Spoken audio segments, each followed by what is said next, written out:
Welcome back to part 3 of our 3-part First Year Newlyweds check-ins. Super excited about today. We've been on quite a journey together so far, and in these conversations, we've been peeling back the layers of what it really means to transition from a wedding to a marriage, like literally in real time. In part 1, maybe I'll do a little recap. So in part 1, we talked about coming down from the high of the wedding festivities and the self-awareness required to adjust to married life.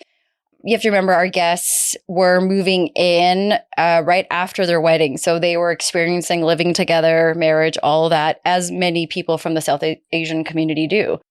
And so in that first year, a lot of recognition when you wake up together, when you haven't really done that, all the sort of things that happen from going from your parents' home to your and your partner's home. And in that, there was a lot of talk in that first episode about the ego and the role that it plays. The importance of recognizing when our egos get in the way of our connection and growth with our partner. The first year of marriage is full of new adjustments, and it's essential to reflect on how our individual selves, our egos, our expectations can either help or hinder our connections with the partner that we chose to hopefully spend forever with.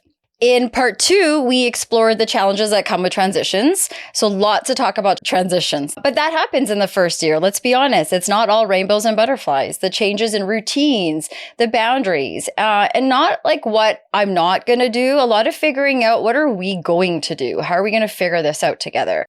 And then all of these expectations are all happening as you're navigating your new life together. So we also talked about the accountability to time. This one really stood out to me because I really appreciated how Harjot, one of our guests, he talked about how you have to pay attention to like accountability time both with and without each other. You need to find ways to prioritize your relationship while also respecting your individual time and space. And time and space is a huge thing because we all know time is one of the most precious resources in a relationship. It's very sacred. It's really meaningful when we give it to our partner or the ones that we love. And we know what it's like when people share their time with us. Sometimes it's hard to prioritize and figure out when and where to do that. And that all happens in that first year. So now, today, we're here in part 3 of the 3-part series. We're focusing on the future and what's next, but also checking in on the present because it's not just about surviving the first year of marriage. It's about how we grow together in the years that follow. And maybe here I'll say, like throughout this series, we have explored both our guests, Harjot and Simrit's beliefs, their values, and their individual expectations about marriage and where that all comes from. For many of us, marriage is taught as something sacred in our community. It's scarce. It's something we must protect at all costs. But then what happens when the pressure to get it together for everyone else begins to suffocate the relationship itself? Sometimes the best learning happens in real time. And I want to give a huge shout out to both Harjot and Simrit for sitting with us and talking about those pressures, for being brave and, coming out and wanting to put themselves in a position that not many are willing to do, allowing us to follow their journey as they navigate their first year of marriage. It's not easy to share the raw, real moments of growth, of discomfort and learning, but they've opened up to do that. And because of that, we're all better for it. So we want to thank them and acknowledge the fact that they've come on here 3 times now to share some of the good, the bad, and a lot of the ugly that can come out of the first year that not many of us are willing to talk about because it's so perfect. So just one more thing. This series has, as I said, been about following them in their first year as they figure it all out, gaining insight from their real-time experiences, not always having the answers right away, but about learning and growing together through the process. And we've said that a few times, and sometimes we have to repeat that a few times because I think we have to remind ourselves why we're suffering, why we're doing some of these things in the first place, why we chose to grow together.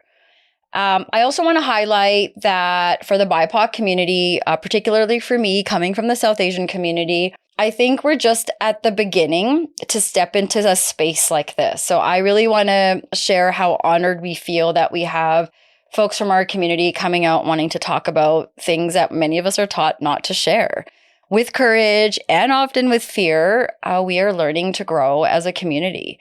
Sharing these conversations is a way to help our communities better understand how our cultural upbringings shape how we navigate the Western world. And trust me, no matter how North American we think we are, I thought I was white all my life, and spoiler alert, I'm not. We are super, super rooted to our culture. It runs deep. It's never going to go away. And I think it's really important to acknowledge that it's going to show up in how we're brought up. And it really doesn't matter if we come from the same culture. We come from many different practices within. And I think sometimes we bump up against that when we show up in our new home with our partner. So as you listen to this conversation today, maybe, you can answer some of these questions or think about these things. Like, how are you showing up for your partner in the moments of discomfort or change? Are you allowing yourself and your relationship the space to evolve, to grow? How do you navigate the balance between staying true to your own growth and meeting your partner where they are? That's really what it's about, meeting each other, where you're at. I thought I had written something in here, but I don't know where it went, and maybe I'll share it a bit later. But, part of this last episode, my husband and I were sort of planning and thinking about this together. And, we've been doing our own reflecting. We've been married for a long time, and we were talking about what's the thing that helps us, and what's the thing that, we've been hearing a lot through Simrit and Harjot. They've been married for a year. We've been married for 16, 17. I don't know exactly anymore. But in over the 20 years we've been together, we realize evolution, your marriage is surviving or thriving, however you want to put it, if there's evolution, because that means we're growing. And like we said, maybe not at the same time. But the fact that it's happening means that it's healthy. And sometimes you have to go through the hardships to get through, get to the place of the rainbows and the butterflies. This is sort of what we're here about. We're here to talk to our couple, Harjot and Simrit, who are going to share how the year's been and where we're going next. So let's welcome them.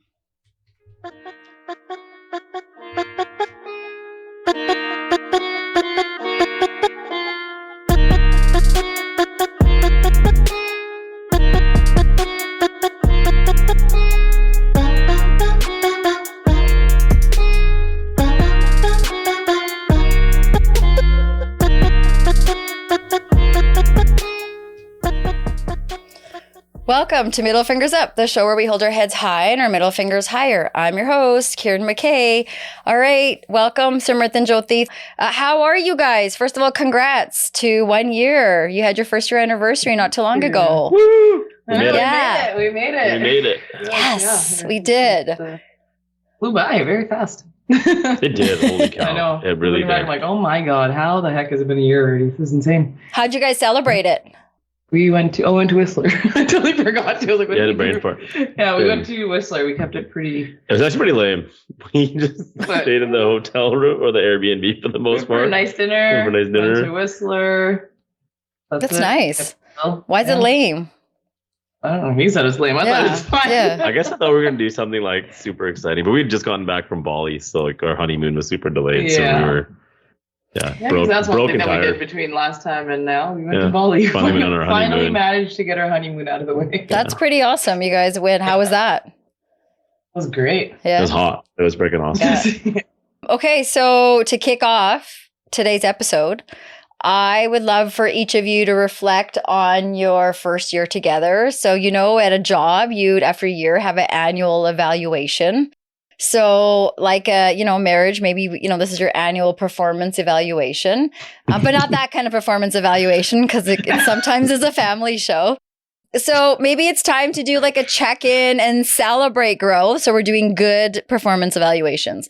So maybe what's one thing your partner has done this year that truly has made you feel loved? Because isn't that what it's about? Isn't that why we get married? We want to share that love So what's one thing either or each of you have done? What's something Simrit's done for you, Jyoti?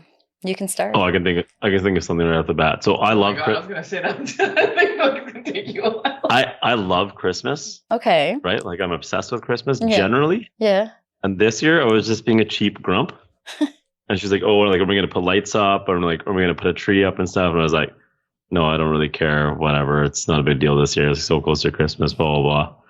And she just been like on me, and now we have this like beautiful tree that she's like, you supported me so much through Halloween because she's obsessed with it. Oh, right, yeah, And we went and set up a really cool display outside and everything, and I really wanted to go put in as much effort as I could for her because I know she finally owns her own house and she could go all out. Aww. But it was so cute. I was looking at that the other day. I came home from work and I was being so miserable, and she like forced this on me because she knows how much it means to me. Yeah, that's like, really I'm like bitching about the whole time, like stupid tinsel. It's so negative. let the love in. Let the love in. That's what I had to force it on him. I was like, too bad. You wanted your own house. You looked forward to it when you had your own house. Yeah. And she knows me too well. She's like, "You're just saying that now that we get it, you're going to be like, oh, I'm so glad we did this." And like, absolutely. When I pulled up, I was like, "Nah, I'm so glad we did this." It's like a cozy feeling too, you know? Yeah, exactly. So that's nice. That's nice to know that, you know, your partner shows a love by knowing the rituals that are important to you. And even if maybe you're not in the place to celebrate them, that they help honor that and, you know, show up for you. So that's very loving. What about you, Simrit?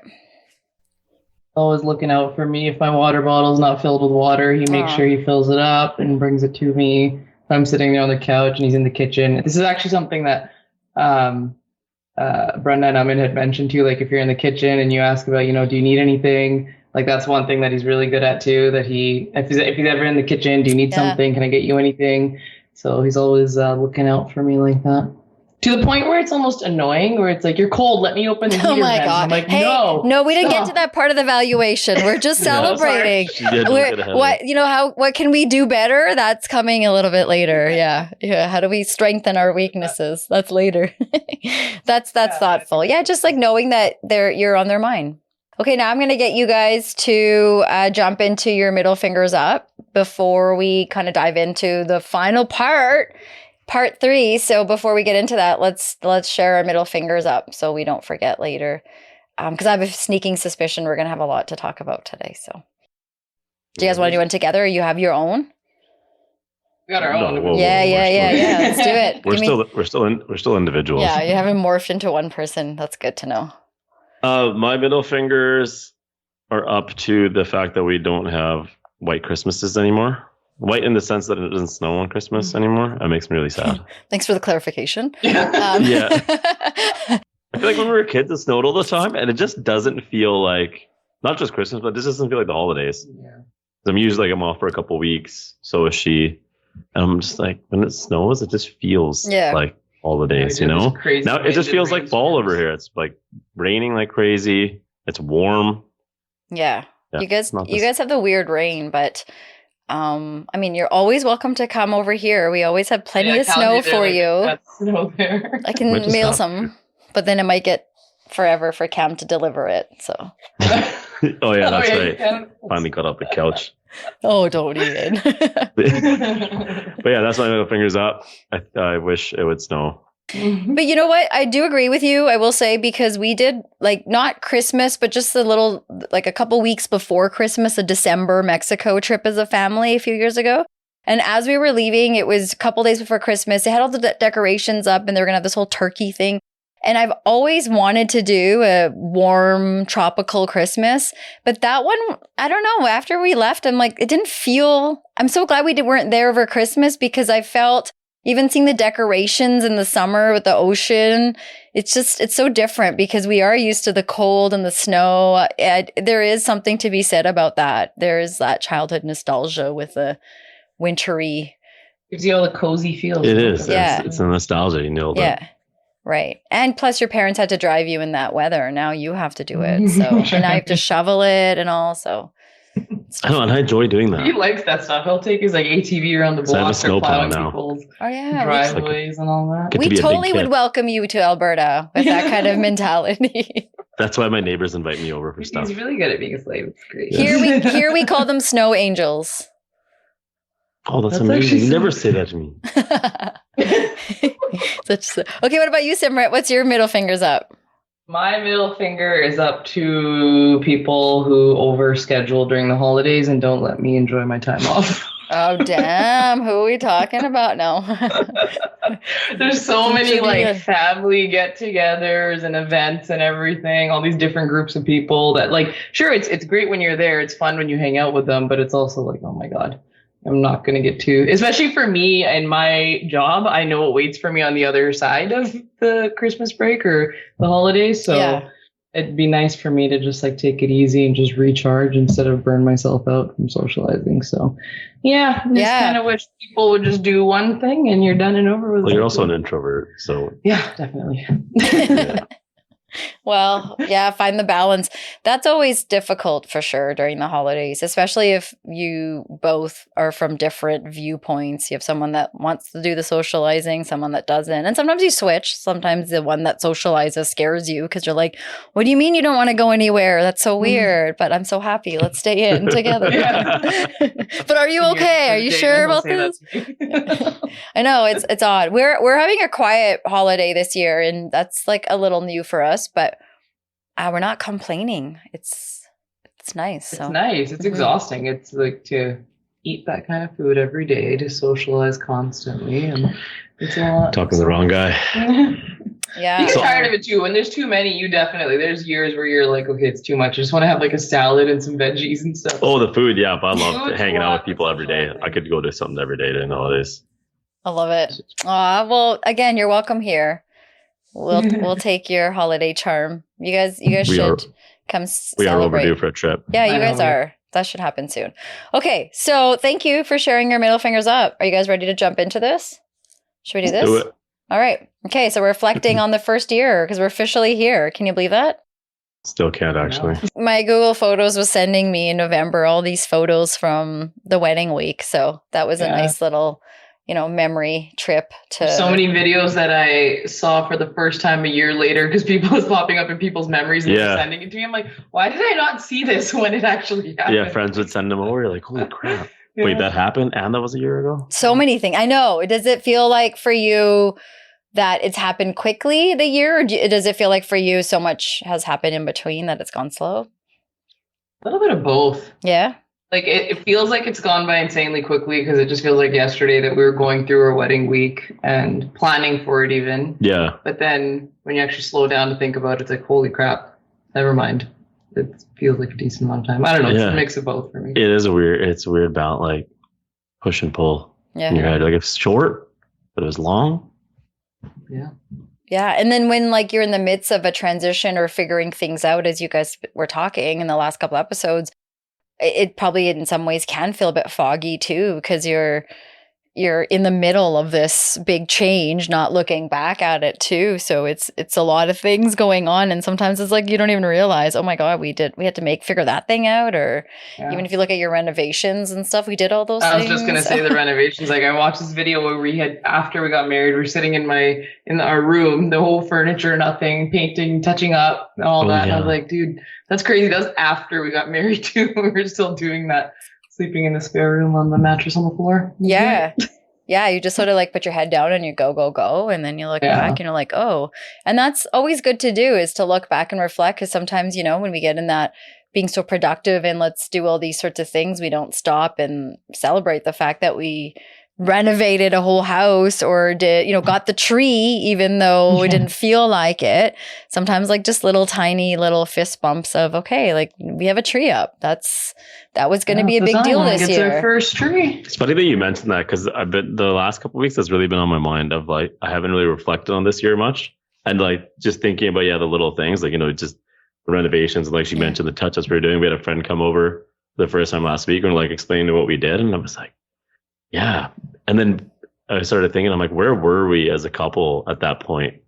And like some of the challenges, started thinking about those a little bit. So I actually wanted to make a collage of the reno and like where we were at and stuff, kind of just as like something to hang in my garage, is just a reminder of, things will always be okay, even though at times I felt like they were not going to be. Well, I was telling your friend's girlfriend, I was telling her too, I'm like, my first wedding event was on the Wednesday. On the Tuesday, I was picking the color for the door, the front door. Yeah. So, yeah. It was like a lot of things happening. Okay, so as we reflect and we talk about the growth and some of the challenges, I'm sure things will come up, that you guys have faced over the last year. I want to ask you both. So do you guys remember in the first 2 episodes we did the words thing?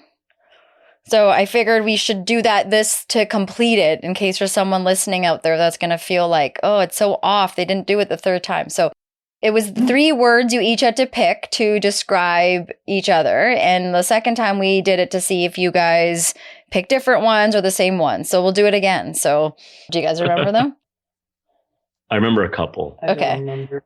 I know you forced me to say attractiveness or something. I know that. Totally. Yeah, there's one that sounds like that for sure in there. It's funny. I was thinking about that. I'm like, each time she's asked this, she never specifies you have to think of good words, but we automatically jump to what are some positive words we have to say about each other. I was like, that's a good sign. That's a great sign. I mean, there's nothing worse than your partner picking, of all the words, 3 terrible words about you.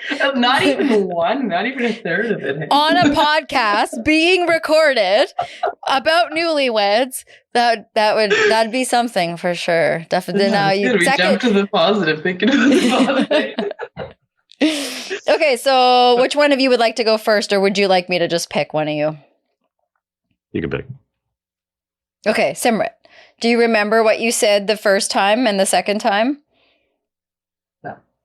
How about we start with what are 3 words you'd like to, after being a year of marriage with your husband, what are 3 words that come to mind to describe him? I know the first 2 times I'd mentioned something about appearance. So I'm not going to waste it on that because, not like I'm still handsome. Your looks haven't changed. Nurturing. Mm-hmm. Supportive. And personable. Aww.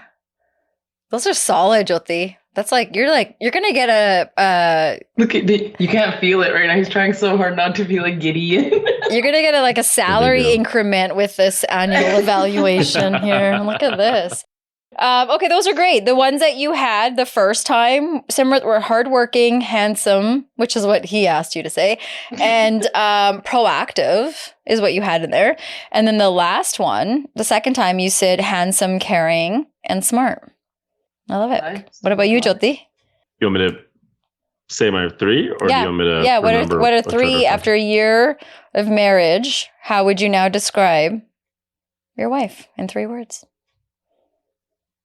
I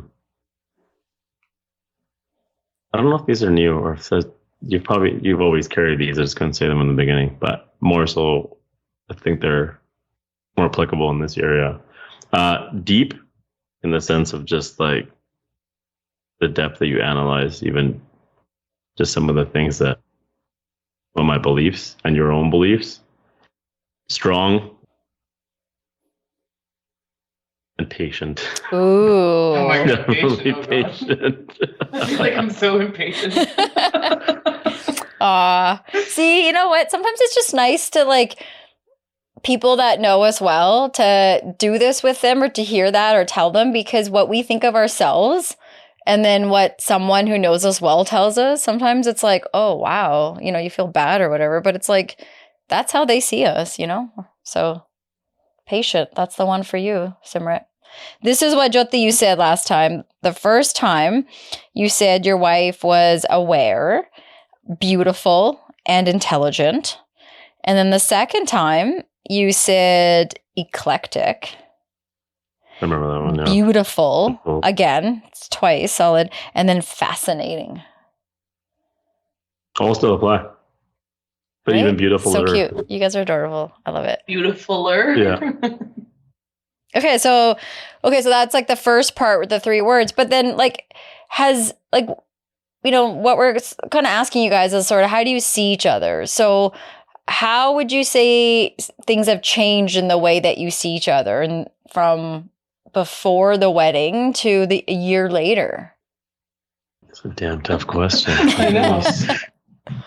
Like, how do we see the other person? Yeah, and if it helps, I can even has anything changed in the way you see each other, or even how you approach some of these topics that we've been talking about a year in, if that helps. I think it's easy to because now that you know, you don't really know somebody until you live with them. And I think before you live with them, you don't really get to see the not so great things as much, because obviously those are better hidden when you don't see each other every single day. So, I mean, same for you too. You probably see more of my not so great qualities now. That's probably one of the big difference, because before you get married or before you move in together, it's easier to focus on only the positive, because that's what you see more of, right? So I think that's probably one of the bigger changes, that after you get married and you actually get to live together, you see a little bit more of the not great things and try to learn how to navigate that together. So, just but it's probably more so quirks. So, who we talked about last week about leaving stuff on the counter or whatever, just stupid little shit, things not that. Oh my God, you went and did some unfaithful thing to me kind of thing, that. But little annoyances throughout the day. That's it. But it's not something you're gonna really lose sleep over. Yeah. Do you want to add to that, Dottie? Yeah. I do see you as a little bit more annoying now than I did before we got married. I'll be very honest. Right? We'll fight about this later. Yeah. Do you want me to write notes for you and send them to you later? But it is the honest truth. I can see it in you as well. That's the thing too. It's vice versa. You definitely get more annoyed of each other. I nag, you give me reasons to nag. So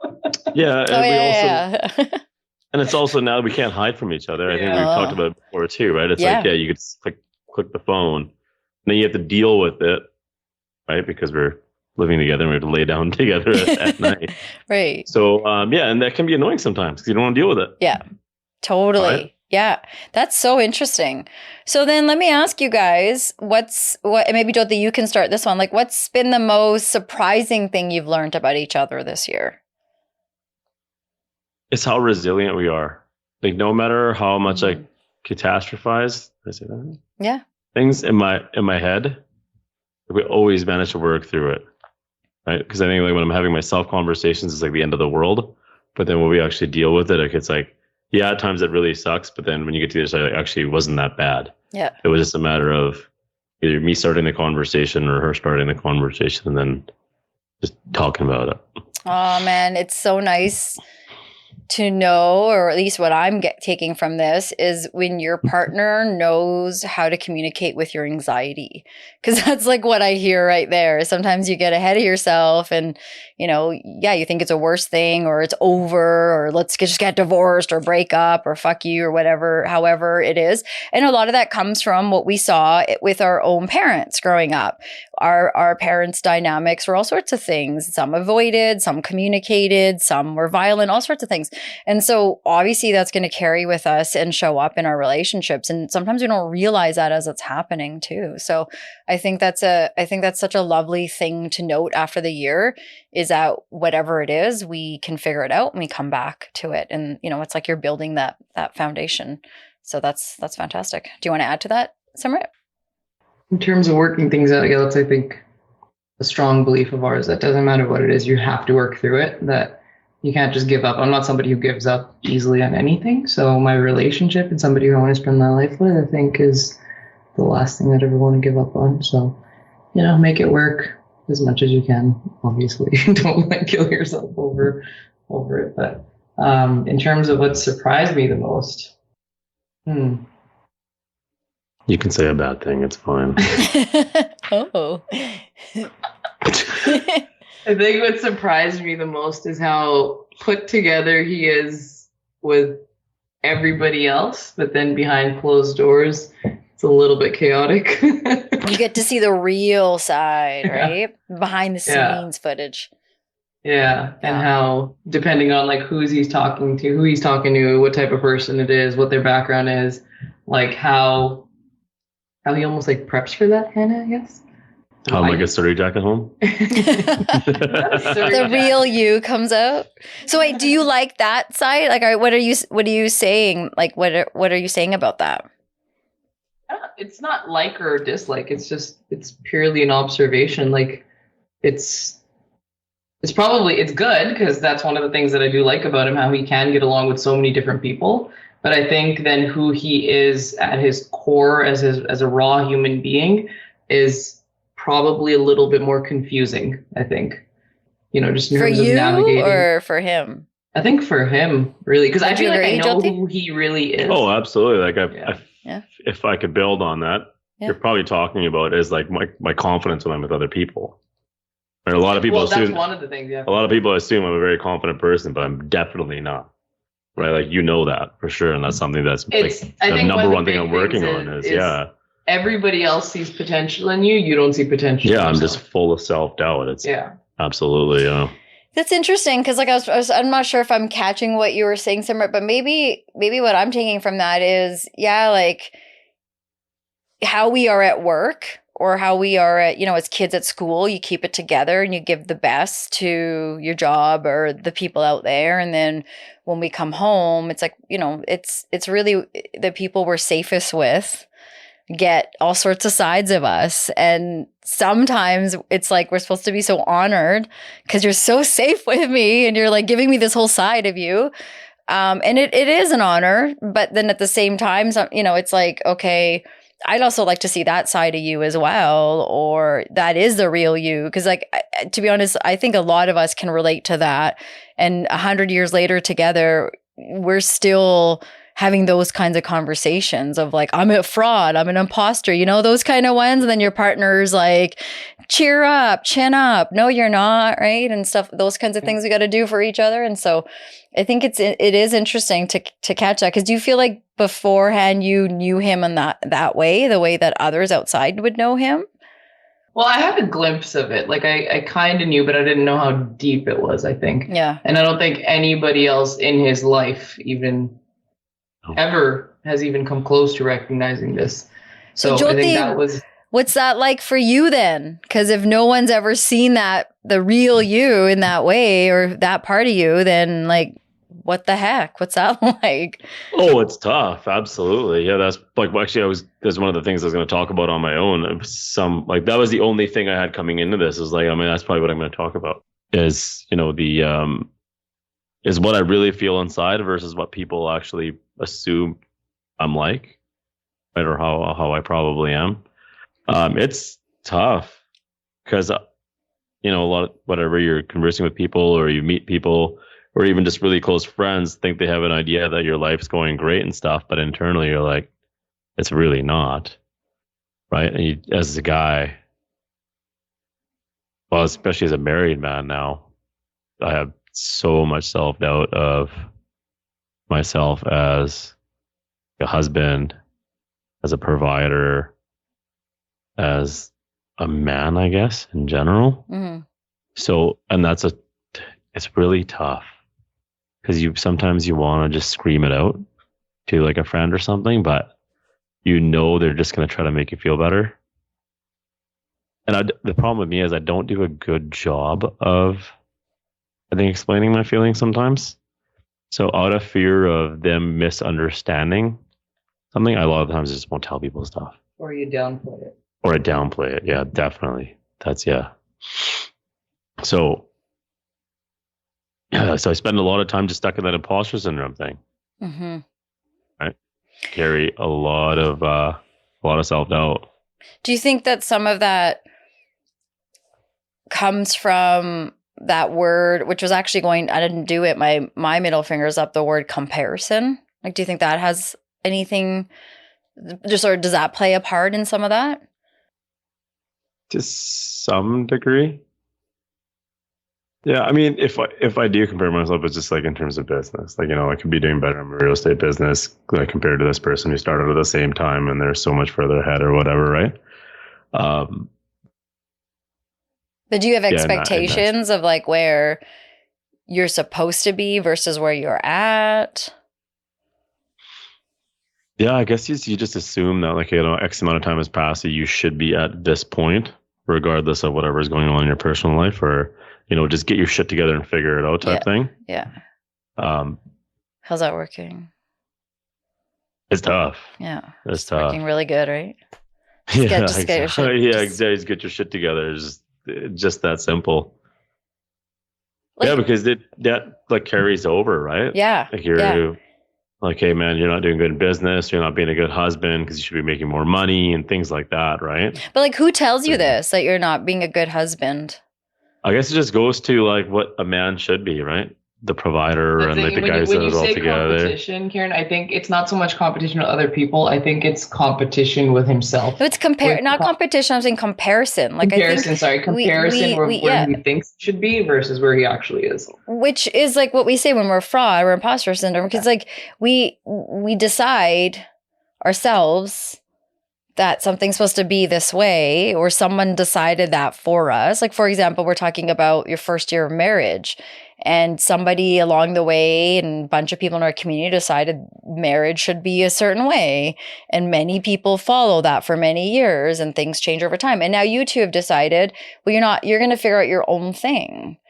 And in that, then there's like, oh shit, we don't have anything to fall back because we're figuring it out together or whatnot. And I think sometimes as individuals, it's like similar in that where we don't know what we have to fall back on because someone's told us something we have to do or be, and we're being it, but it's not that. And there's all these things coming at us all day. And you're right, like maybe it's not comparison to my best friend over here, but whether it's with myself or what, it's like this thing of I should be somewhere else or I should be better. But sometimes I think that's the part that makes us a fraud, is because then we can get away with it too. Like it's like a cop out in some ways, and we're like, well, I should be, I should have 500,000 followers for my podcast, but because I don't, then I'm no good. So then I should just pack up and go now because I don't, I'm not whoever is really good at podcasting out there. I don't know. I'm not that person. Yeah.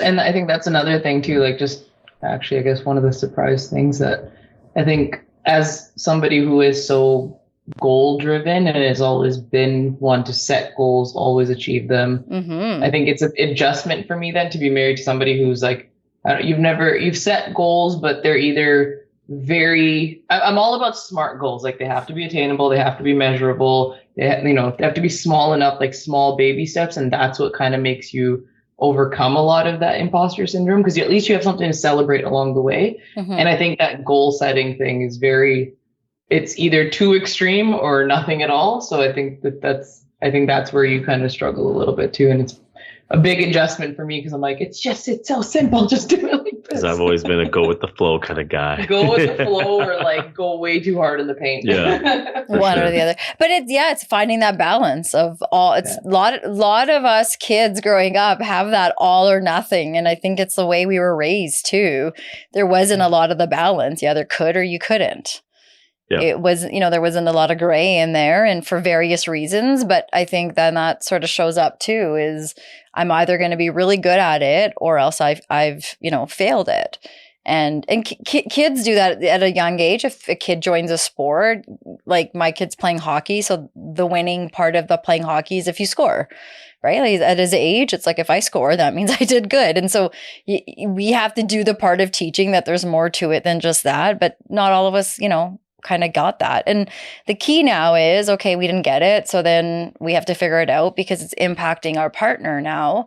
And it's not just, I'm not by myself over here. It's two of us. And maybe there'll be people multiplying at some point. So we got to figure some of this stuff out. So then let me ask you guys, as you guys are sharing the surprises, what would you say before you got married?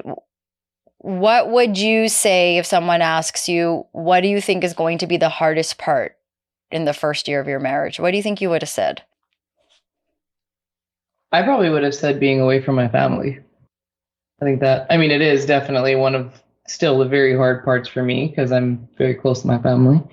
So I think at that time I would have said being away from them, but it's definitely not the hardest thing throughout my marriage. Oh, okay. I'm going to get to that part in a second. Okay. What about for you? Damn, what would I have said before getting married?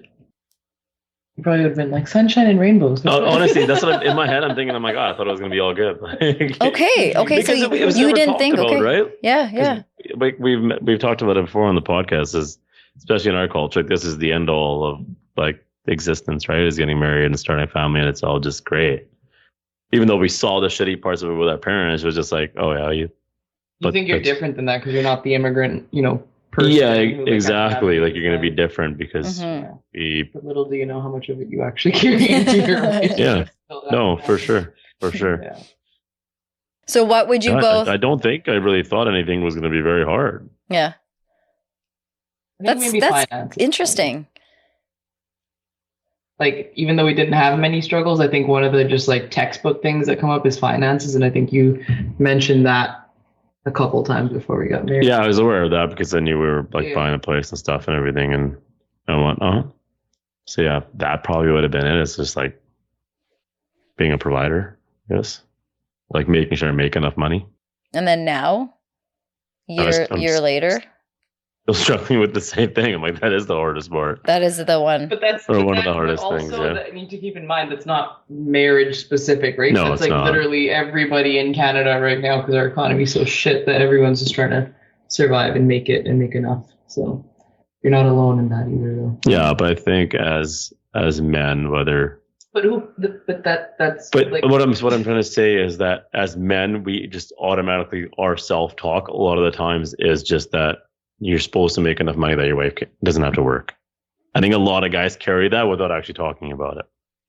A lot of our guys, I would like to put my hand up and offer a class or something for our guys. Like, I invite them all because I would love to talk some of that stuff out, because some of it is like, yeah, okay, that's what we're brought up with. That's what you guys are brought up with. And then some of it is, what's the thing to do when now you've acknowledged it? Because you have a level of awareness, and you guys talked a lot about that in episode 1. And that's like a huge, I think, superpower to have. If you have self-awareness, like, you're winning. And so you recognize that, but what's the thing to do? Because it's your time now to break that barrier. Do you know what I mean? Like, what's a famous line said? We're the ones we're waiting for. We don't have the books and we don't have the research because we're the ones that are putting that out there, and our kids will write those books now, I guess, next and say, okay, this is maybe what we do. Like, we're just in the breaking part. And so I think we see, especially being in North America again, and this is why I think we can't forget where we come from, because it shows up every day. I'm Punjabi, but I grew up here, and yet still I think I'm part of the Western culture and all of that. And on one hand I am, because I have to, we work and we're part of the institutions, but that's not our community. That's not how we are. So then we're looking and, to someone that hasn't really quite shown the way yet. You have to be that person to do that. Yeah.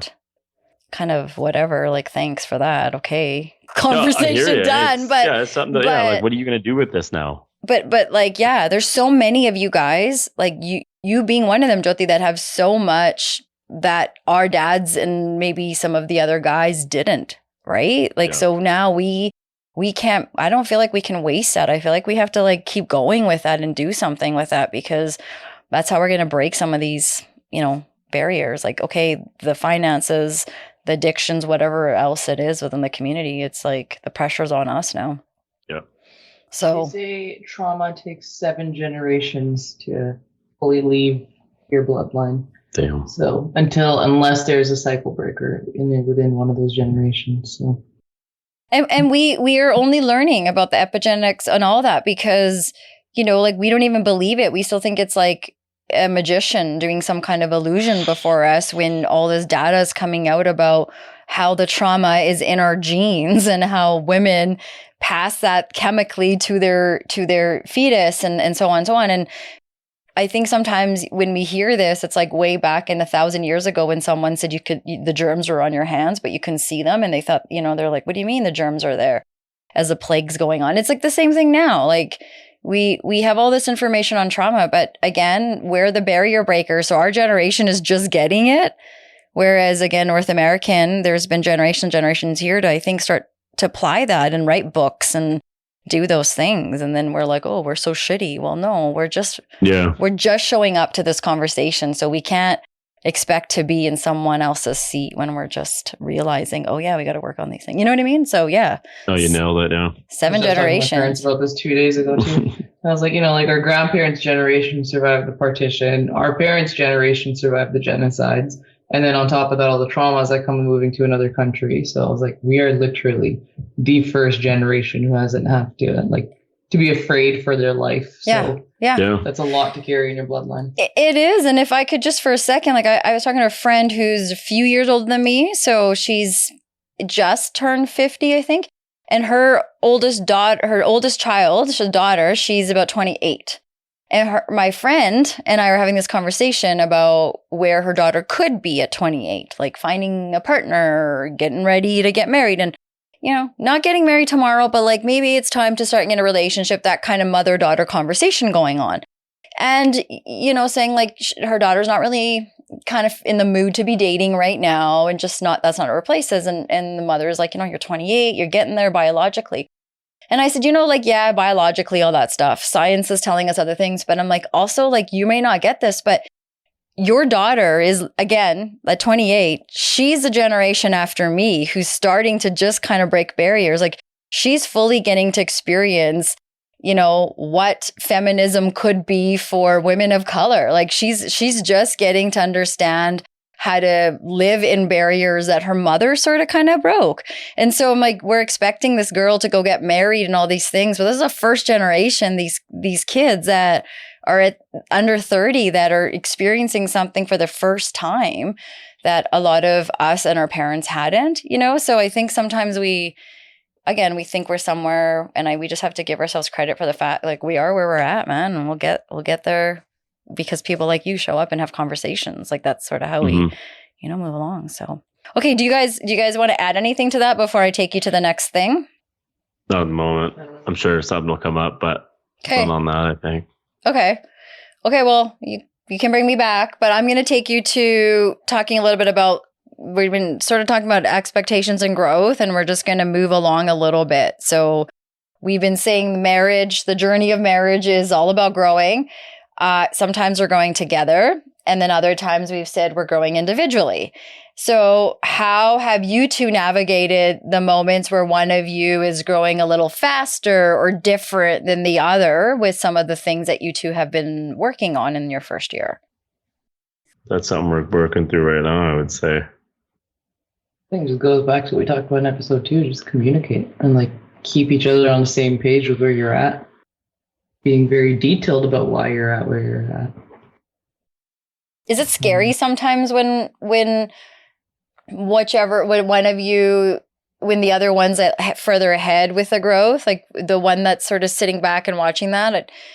Have both of you been able to be in that place, or maybe just one? Just curious, like what's up and like. Oh yeah, that's something like I don't talk to her about as often as I should.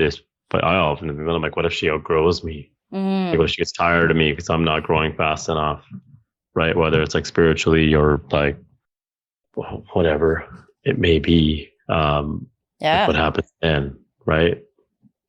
But that's the thing. Out of fear, like I have that same fear too. Like I don't want to outgrow you. I don't want to grow so rapidly where I'm at a point where I don't see you in my life. So that's where communication comes into place. That, okay, this is where I'm at, and like this is what I'm thinking. And that's my hope of getting you to better understand. And then hopefully you can kind of grow along with me in your own path, as opposed to us growing apart. Yeah. Growing parallel, not adjacent. Yeah. And what about when there's frustration, like hurry up, you look back and your partner isn't there. And maybe it's a matter that's like, okay, we don't have 6 years of therapy to tend to this. Like, this is one of those things, couples have those deal makers and breakers. So has there been something that's come up in the year where you guys are like, this is a now thing. Like, we need to make a decision here quick versus we'll get there when we get there. Have any of those kinds of things come up? I mean, in terms of, I think, like when we're working through conflict and, how I understand conflict versus how you understand it. And there's often times where I'm like, I need you to get on my level with understanding. Yeah. I think that's happened a decent amount of time. Because like when you're, when your emotions are heightened, your like frontal lobes like shut down, you're not obviously in the most sound mind. You let your emotions kind of take over. I think even through that, for me, in like my heightened state, I still have an ability to like process and understand, even if I'm like really upset or angry. Right. You do, yeah. Whereas I think even in your calm states, I think you sometimes have trouble with, like, you're way better than what you once were. Definitely. Oh, yeah. You've grown, like, it's night and day. But I think that's just one of those things where I've grown so much in that. And I'm like, I constantly feel like I'm ahead of you in that. Whereas, yeah, and that's part of the like my counseling journey too, right? Is learning to better deal with conflict and not freezing up or running away from it. Yeah. So I think that's one of the things, like when we are in the heat of the moment, that's when it's like, okay, I need you to like catch up. But obviously that's unrealistic to ask. So then it's usually, okay, right now we need to just put this to bed and just like, that's one of the shut things. down and just go to bed. And, I know they say don't go to bed angry, but that is literally impossible. There's going to be times where you go to bed angry. We love the word pause in our house. We use it all the time because sometimes you're like about to go on an expensive date or outing or something and you didn't mean to have the argument or bring that thing up. And then it's like, so what do we do now, right? Like we can find ourselves in those moments a lot more, to be honest. Than not. So we use the pause button where we got to pause and go to the thing we said we were going to, be present for, and then we'll come back to this. Not always, because some things are like dire, but a lot of things aren't. I think the urgency comes from the person whose problem it is, this has got to be dealt with because it's my problem. I want this done right now, versus it can wait a minute or two or an hour. I rather it wait a day or an hour, so I don't say because I'm a nasty talker sometimes. Like, the fight flight, I'm a fighter, so it goes to that place of knowing how you fight too is helpful, and a pause can really help us come back quicker than saying some of the bad things to each other. I think my flaw is I'm also a fighter, but I'm also very emotionally intelligent. So like I know how to come at him with logic and reason in a fighting tone. Like right now. And that kind of causes him to shut down. So I think definitely like we do come back to our like a lot of the time if there's something that's come up and like, if I'm really tired in a day, obviously we're like toddlers. We're hungry, we're gonna throw a tantrum. We're tired, we're gonna throw a tantrum, and not have the patience to deal with stuff. So this is why I found it funny that he said I was patient, because I don't feel like I'm patient. But we do tend to come back to conversations and like work through it calmly for the most part.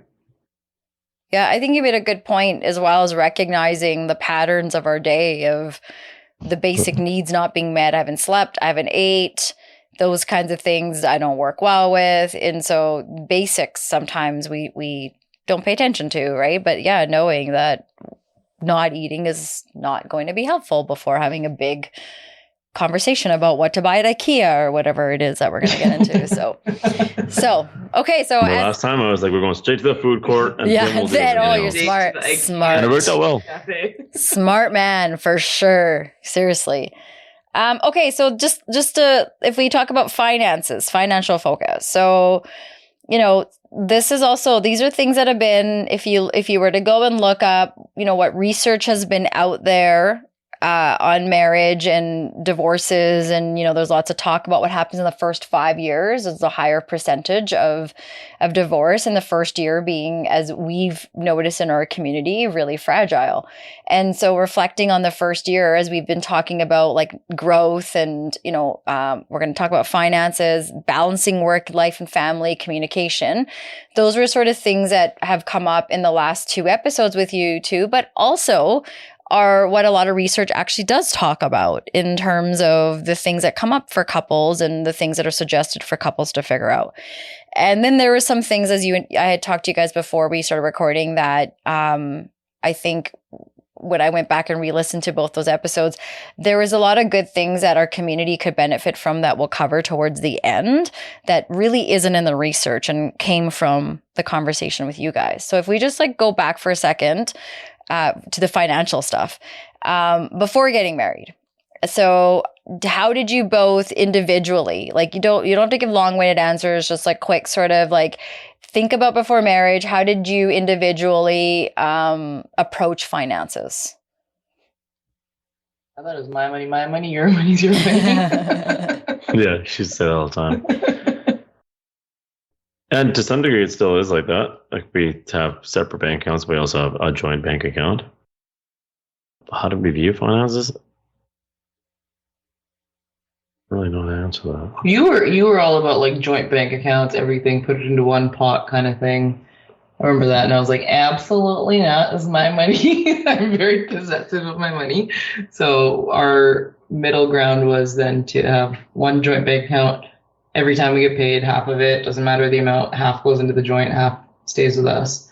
So any kind of joint expenses would come out of the joint account, and then individual costs. If I want to go shopping for myself, then I'm going to buy it with my own money, my own account. And if I could just do a PSA here, because you just said my money, like all women, we all need to have some kind of financial independence. It's just like a necessary thing. So if you're not sure what that is, please message us, and we that's a good conversation for us to have. So just want, because you said something about, I'm like, yeah, no, I agree. There's a line where that's like a woman financial independence, safety kind of thing. But then apart from that, you talk about it, I think, before getting married, probably because you're figuring out, you guys had a unique situation. You bought your house before you got married. So I'd imagine you guys kind of had to get the ball rolling, figure that stuff out. But then in your first year now, would you say you've had a year of spending and looking at the credit card and all that? Like any advice for other couples out there that you realize now that could have been beneficial knowing or thinking ahead in the beginning? Well, because we were together for so long, she already knew that I was terrible with my money. So I think that's what she did a good job. And it's the truth. Like she's very frugal and she invests well, where I'm terrible with managing my own funds. So, but I think this is one of those things, like, so like Karen mentioned, like your background and your family and whatnot. I think that's where a huge difference comes from. That's right. I come from a very different family than your family. And so what I was taught about money and how to manage it and everything and like spending habits was very different than I think what you were. I mean, I think your parents tried to teach you, but it kind of fell on deaf ears. It did to some degree. Well, you were taught how to manage it. I was just told to save, right? Yeah. There's a difference there. What's the difference? Like, what did you find, Harjot, with that? Like managing means, watching your expenses and like knowing how to invest your money as well, right? Whereas like my parents weren't huge investors. And so like I'm only learning kind of in the last few years how to invest your money and how to work for you type thing, right? Yeah. Where she grew up from a very young age learning that. Very young age. So yeah, and I think even like the saving part of just like putting it away and then you don't look at it, you don't do anything about it, but we don't really know where it is, how much or what. So like the management is like your hands in it all the time. You're kind of aware versus those that were like put it away out of sight, out of mind. So it's interesting when we come with our own understandings and upbringings with the finances, and now it's like, okay, I know mine, you know yours, and now we're in this together. And so what do you guys think is the best way to approach any of your like upcoming future financial stuff? What is the thing that you'll continue to do that you found to be helpful? Big purchases, discuss them with one another. Don't just go crazy spending stuff on your own. Take executive decisions and spend hundreds and hundreds of dollars without discussing it with your partner. I think you need to be discussing those purchases, but you also need to have your autonomy to be able to purchase whatever you want with that. Like that's the whole purpose of us splitting our money and having the joint pool versus having our own. Because then like, I don't want to consult with you like, hey, am I allowed to buy these boots that I want? Like, and you shouldn't have to. So there should be purchases for yourself that you do for yourself, but that should also not be your partner's responsibility. So I think one piece of advice. I mean, I was always a firm believer of this. I saw it growing up. My mom was a stay-at-home mom. My dad made the money. So as great as that sounds for a lot of women, like I also saw the adversity of it. I also saw how, my mom felt like she lost a lot of her autonomy because she was financially dependent on my dad. And as great as my dad is, obviously it is what it is, right? When no adult wants to go ask somebody else, like, hey, can I have some money or whatever, right? So, even though he never restricted her spending. Never, no. Yeah, he's always been open to letting her get whatever she wants. Never like, you can't get this, blah, blah, blah. But so like I saw the other side of that and I knew that I don't want that. I can't justify ever asking somebody for money. And, it's funny that he mentions this whole, like, it's not funny, but the irony of him mentioning this whole being a provider thing and that pressure that he puts on himself. Like, that's one of the things that I've mentioned to him, like, sure, as nice as it would be to not have to work, it's not something I can do. Like, we make jokes about it all the time, wanting to be a stay-at-home wife and just like a trophy wife, but that's never going to happen. Because even if it comes time, if he wants to buy me something, I'm like, no, I'm going to buy it myself. I won't even let him a lot of the time buy me stuff still, unless it's for the both of us and you can pay. But I think have your own, have autonomy in your money, and then have transparency as a couple. And I think, you were saying, like, what's your advice to manage it together is, and just talk about, do we really need this right now? Especially for us, like in this renovation, like, I know she's like, we need a couch. We have a decent couch that was given to us. And so it's like, well, we have other stuff. I wish we could just buy everything right now, but we just can't. Yeah. Right. Being real with where you're at, right? Yeah, exactly. Yeah. And I think that's like a good point because we get so caught up in what people will say in our community and what everyone has. And for some reason, everyone has everything in the community.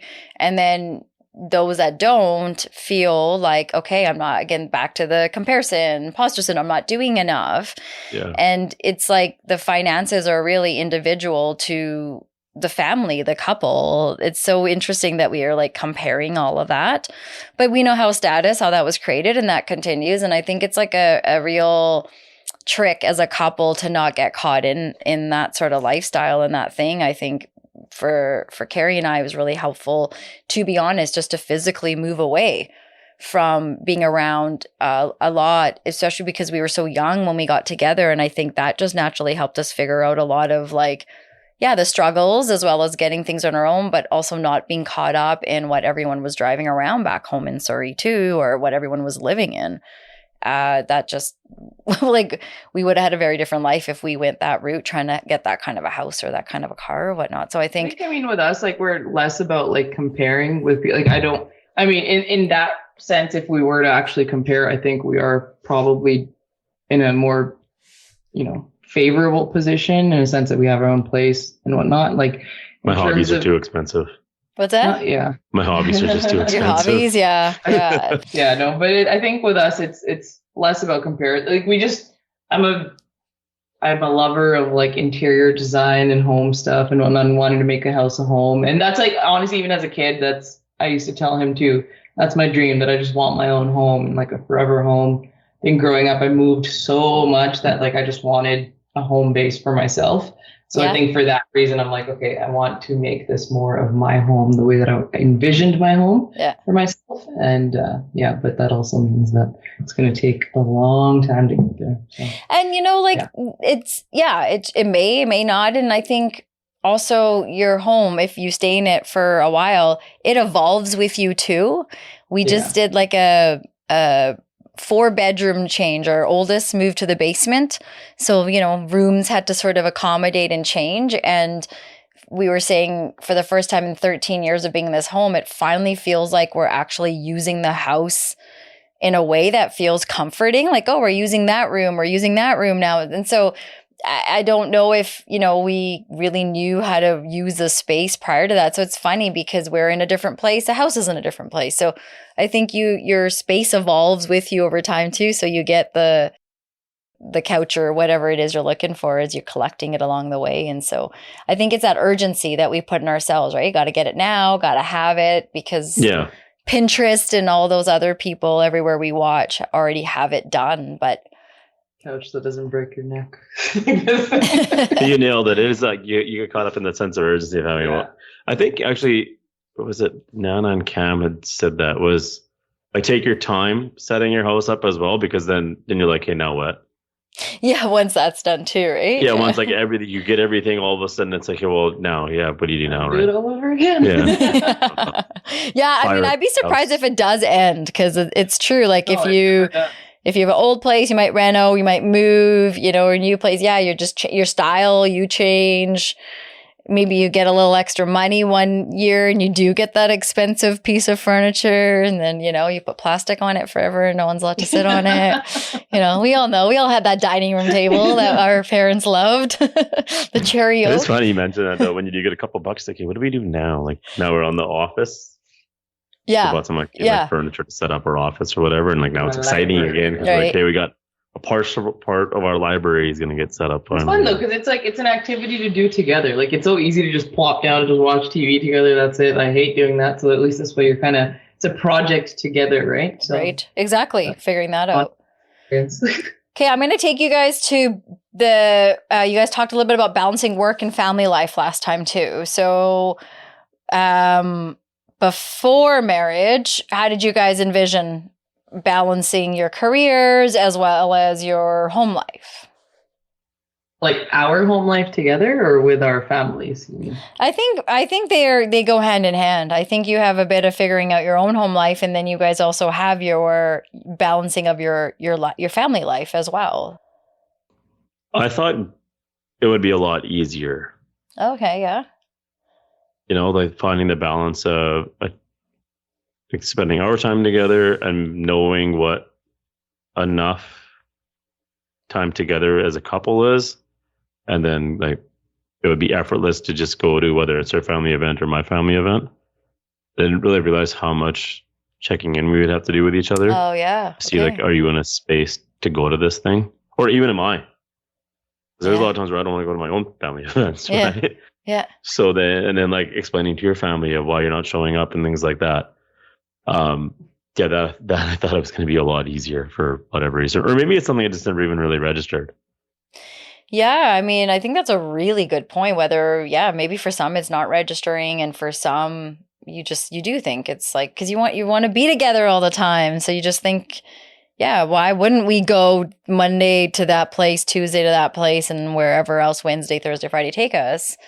But what do you think became different about that when you envisioned it to be easy or adjustable? Like, how did the reality set in? Like, what became real? I don't know if this answers the question, but another issue that we have is that we don't see each other for 3 days out of the week. Yeah. Or basically 4. Yeah. So then Monday to Thursday, we don't see each other. We see each other on Thursday evening, basically. Right? So then it is hard to go to stuff because you're like, well, we just want to hang out and maybe just be home or do whatever the heck we want to do. But it also kind of works out, though, that's our schedule, because then Monday, Tuesday, Wednesday, I get to see my family, spend time with them, and then you also stay in Surrey then, too, sometimes, and see your family. So then it's also... But then when an event happens, you're like, I don't want to go. Yeah. Right? Do you guys... And I don't expect her to want to go. Do you guys feel like when you first moved in, because you've had this schedule before, because Simrit, you had mentioned before, you would go back to your parents' place. Do you feel a year later with this schedule, like you guys want to find yourselves more in this house, or is that schedule kind of accommodating the old life of how you guys used to hang out, like you being in your home, you doing your work, and then seeing each other? Yeah, it's a little bit of both. Like it's nice to be able to, kind of go back to that, because like I said, for me especially, like I'm serious. Like I still feel the withdrawals of being away from my family. Like that's still a huge adjustment for me, right? Even a year later. Yeah. So for me, it's nice to kind of go back into that old routine. Yeah. But then there's also the other side of it where it's like, man, like we have this house. This is my home. I want to spend more time here. I want to do more stuff around the house here. Whereas I just then don't have the time to do that because those 3 days are just like gone then, right? Yeah. So then we only really have like Thursday, Friday, Saturday, Sunday to do stuff. And there's usually stuff going on too. So it's a little bit of both. Like each has their pros and cons. And I think we just kind of... Work-life balance is just tough because But I think our that's hours the are case so with long. everybody. I'm Like, sure it doesn't is, but matter just to what speak it is, on, like whether it's commuting, like half, because a lot of the time we stay at our parents' place too, like at least 40% of the reason is commute to work. It takes up so much of your day. So given that you guys have maybe 10 hours a week due to your schedules, like short, whatever amount of hours a week together, what are you guys doing to make the hours together meaningful? well, one thing we started doing was, I don't know how it came up, but like we do one local thing every week. Vocal thing. Local thing. So Oh, like, local. I thought you said vocal. I was like, oh, it's like singing or something. I wish. well, there's some Talk about our feelings. There's vocalizations. Sometimes they're loud, sometimes they're quiet. Yeah, that's something we started doing like 2 months ago or something. Adorbs. Yeah. She kind of mentioned it one day. She's like, "Oh, we should like do more local stuff," and it was just something as simple as that. They're so cute. They're so Yeah, and then I was like, "Okay, screw it. We're gonna do like something local once a week at least." Okay. So whether it's like been going to like so many markets that happen in December, or I'll find like a cool little restaurant or like a place to go for a walk. And that's something small, but I'm glad that we started doing that. And it's like helping build our roots too in this town. Yeah, exactly. It's almost like this little sacred thing. Yeah. So like now when I'm looking at the weekend, I'm like, well, this is it's becoming a non-negotiable when I'm planning the week ahead. Yeah. My mind, even a lot of times, she doesn't even know what we're doing, and I'll just be like, "Hey, this is what we're doing on Sunday." Whether like I'll tell her on Friday sometimes or whatever. Right. I'll figure it out the night before. And I'm like, I don't care what the hell else is going on. We're doing this thing. Yeah, it's like how rituals start, right? Yeah. Like you guys are figuring out, awesome. Like, okay, we have these days together, this time together. What can we do together? And then you're prioritizing, like, well, we're going to do something regardless. Already, that's happening.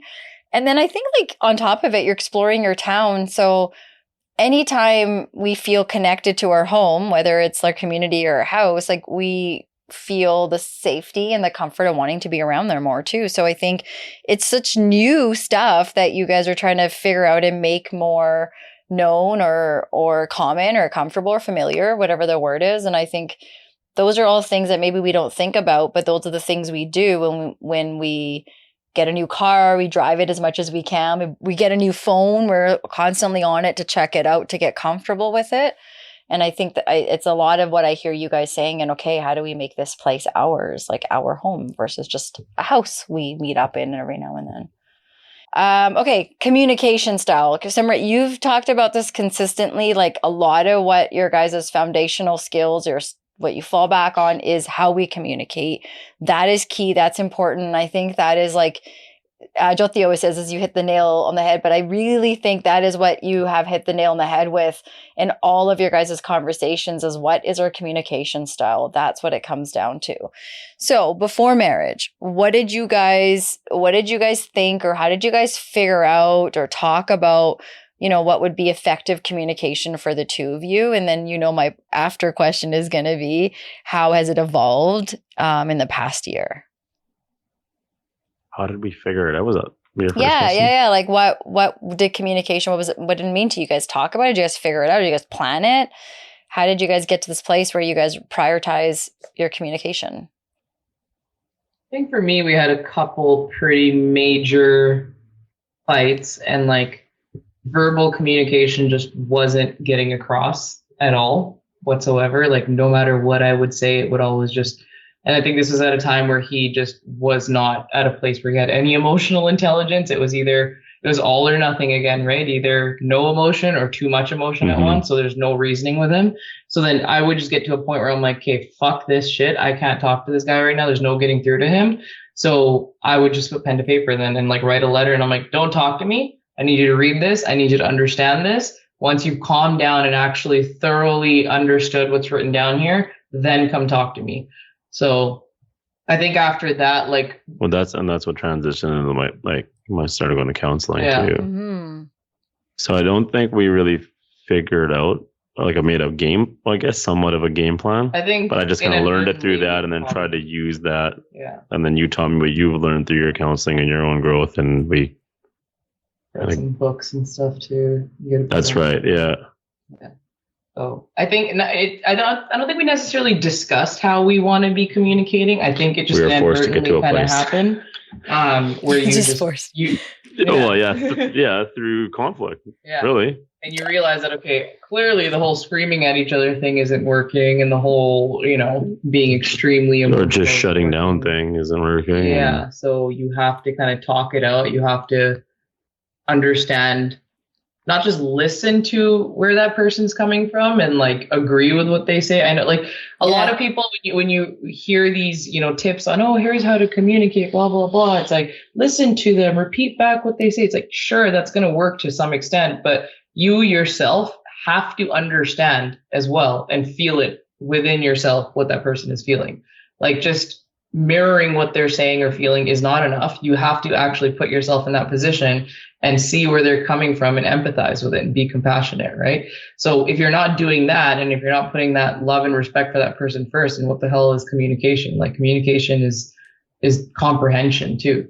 Right. So, but it's challenging. I mean, that's something we're working through right now. It's just, it comes up all the time. There's certain struggles that you're going to feel as a woman that I just simply am convinced I can empathize with them, but I will never understand them because I'm not a woman. Mm-hmm. Right? There's just certain things sometimes we get into it still over that. And I said, I'm sorry. Like, I'm really trying to understand. I can empathize for sure, but I'm like, I will never understand fully because I'm not a woman. I think defining what it is important, because you're saying you empathize, but I would argue that you don't.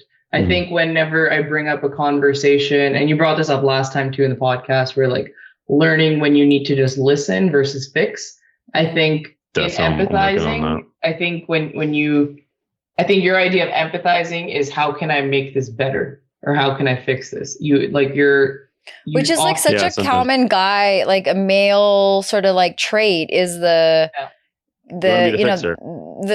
right. And, we can go back to like where that came from, the beginning of man and your guys' evolution. And, now that worked at a time, now it's not. And that's the common go-to, and it's a natural thing. We get into that all the time too, like still naturally in that place. And then sometimes it's like, Carrie and I got into this argument a couple days ago too, is like, I just have to accept that part of me in my of that shitty childhood part is like, I can't get rid of it, and it's my dark side. And okay, so like, what am I going to do with it? Like, what can we do with this? Because we just keep trying to erase it or fix it. And yes, apologizing is important, all that, but it's not enough. And change is hard, even when you recognize that that thing that you're doing is like not helping. It's just when it's ingrained in you from when you're a kid, you can't not get out of that. So I think sometimes it's like,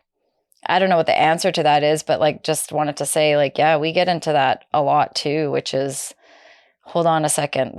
There's no fix here. There's no fix. Yeah. And that's the thing I've told him too. I was like, I will, like, because I am so clear in my communication, if it is something that I need help with, like, I will literally say to him, I need your advice, or I need help. Like, I will actually ask for it. And when I don't, that's just me venting and needing support and love and, that nurturing side, as opposed to, hey, fix my problems for me. Because like, I'm, not to toot my own horn, but I'm pretty smart. There's a mosquito in December. It's so warm here, so what's it called? Not to toot your own horn.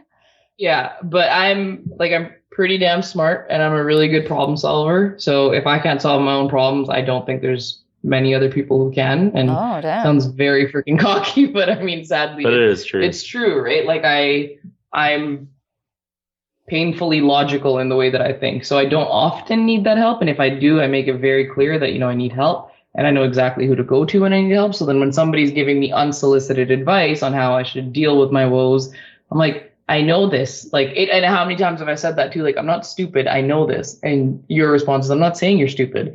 Right. I know, because I think the one issue that we're running into right now is that I don't even realize that I'm trying to offer a solution. But and then I look back on the conversation. I'm like, I wasn't even trying to offer help. I was just listening. Right. So I think sometimes those things, like what I understand as advice, is a little bit different than what she does too. Right. So like understanding those nuances as well is really important. so Because there's much. times Yeah. where I look back and I'm just mind blown. I'm like, what the heck? But I then was how many like, times I was have just listening, and I'm like, where did we just go sideways right now? But then when I repeat it back to you, don't you sometimes unhear it? Like if I give you a hypothetical, like, At times. okay, let me put you in this position now. This is what's happening, and imagine me saying this to you. Then you realize you're like, oh, Yeah, for okay, sure. yeah, But there's still times even after that where I'm like, I still don't see it. yeah. Like So this is where the like switch from another listening one of to- those like growth things kind of. Yeah, it's not like we're not the end sometimes of it. we Yeah. think validation is agreeing, and sometimes we think we have to agree with the other person, whether it's our partner, whoever, in order to validate them. And those two things are so separate. We can validate a human to human, anyone, and really not agree with what just happened. You know, like this is best example is in the place that we used to work with young people being violent. We would see a lot of violence towards staff, toward young people, towards each other. And so of course we're not supporting the violence, but that young person that was violent is still a human and didn't want to be violent, didn't want to make that choice. So we have to like meet them at a human, validate them. And I think when our needs are met in that way, even when we're the one that made the poor choice, if someone can, you know, hand us a shovel because we've dug ourselves in a hole and say, here, let me help you get out, I think sometimes we can come around a little bit faster with that. But when we think we have to agree with that, then I think that's where it's hard to accept. Like, it doesn't feel like you're listening to me, or I don't feel validated, or I don't know how to validate you because we're so stuck on, I still don't get why you did that, or I still don't agree with it or whatnot. And I just think that whole like it's not so much validating, like, yeah, I agree. Well, I think it's, for me, it's more so dig deep with me, like ask me questions, ask me follow-up questions, and like show me that you're actually trying to understand instead of telling me, oh, what you're feeling is okay. Like I don't, that's not what I need to hear. You want to get past the surface. Yeah. You want to, yeah. Like I'm more, you know, unfortunately, like that's probably the biggest challenge in our communication for sure. Yeah, because I crave depth. He is still learning how to dig deep. It may always, right? Like sometimes, again, we talked about as a partner, we're a little bit ahead with certain things than the other. And I think then it's like also there, like in this scenario, your husband may never get to that place where he'll be able to dig in that way, because that's not going to be, you know, he'll have, simplest way I can put it is cleaning. My cleaning expectations are way up there. My husband's weren't.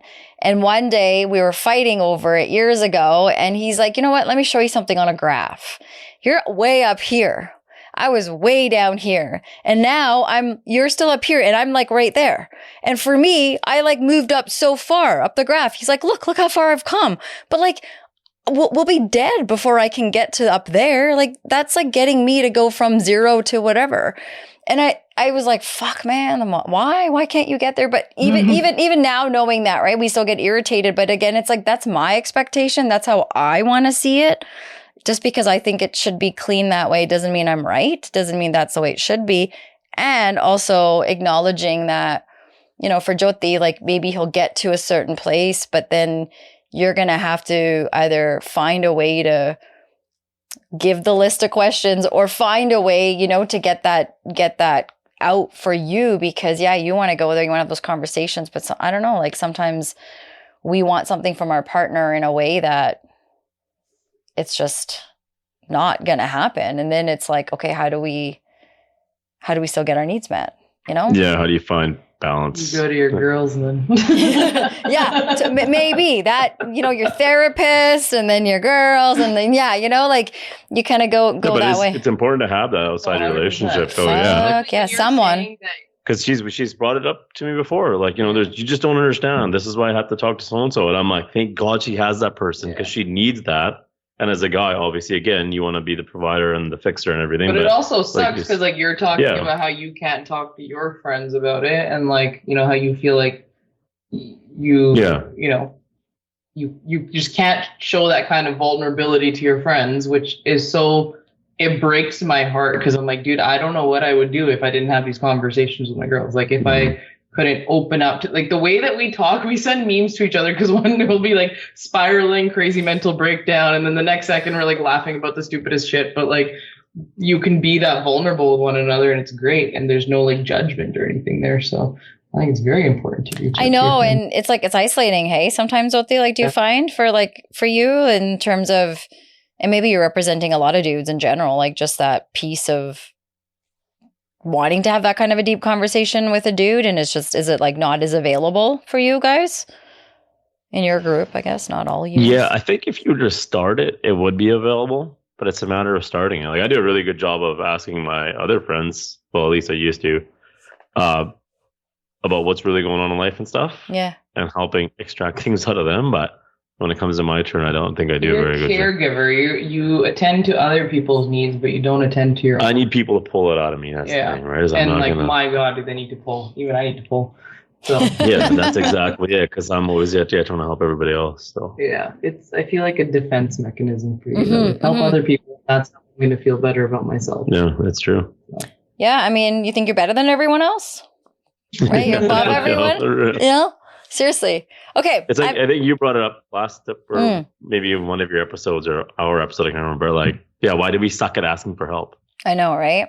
Right? It's so bad. I'm like that too. I know, but I mean, it's I ego. remember you It said is that in ego. one of your episodes, yeah, about yourself. Some of it's like like being the oldest and doing everything for the siblings, and so you just didn't have help. But a lot of it is ego. It's I want to be the helper. I don't want to be helped. And one time my boss got me doing this for a while because it really hit home. It was telling me, it's like, sometimes you don't feel worthy to be helped. Like, like I'm not good enough for you to take the time to help. I think that's what it is, where it's like, I always want to help everyone.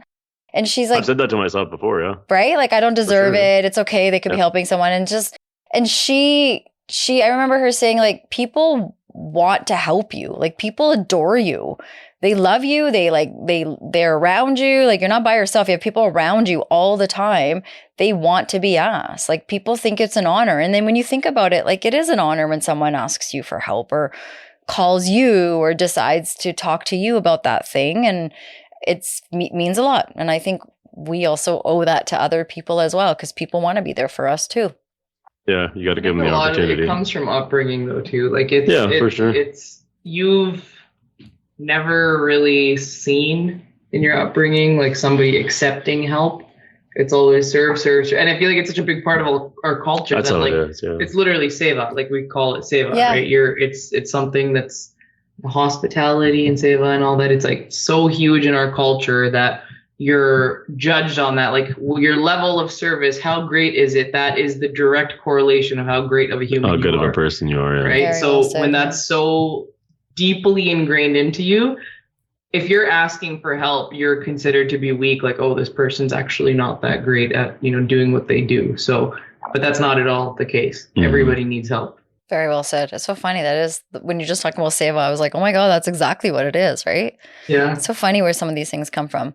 Okay, so just lastly, as we're coming to an end here, some insights. So we've been reflecting on 2 episodes of your series. And, obviously it's clear that the journey through marriage is rich. It's complex and deeply personal. Your guys' journey is not going to be the same of the other newlyweds that got married on the same day as you or your friends or what. Like everyone's journey is just similarities as we're finding, but there's definitely a lot of differences in how we go ahead and I think execute the things in our relationship. So research, we were talking about that a few minutes ago, while it can provide valuable frameworks or understandings around marriage, I think there are key areas that remain maybe underexplored, especially when it comes to the intersection of culture, mental health, and the whole part about being individuals. And so we covered, just as above, as we talked about, cultural differences. We had covered financial focus, balancing work and family. We talked about growth. These are all sorts of things that when we did our research, we looked back, we saw that a lot of articles, lots of talk about what happens in those first few years of marriage. Where do things go awry?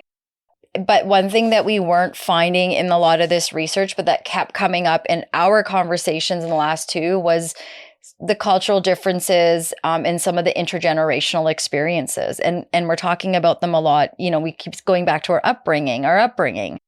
And so, the tension of balancing cultural traditions with personal autonomy, especially in intercultural relationships, was a central theme for us.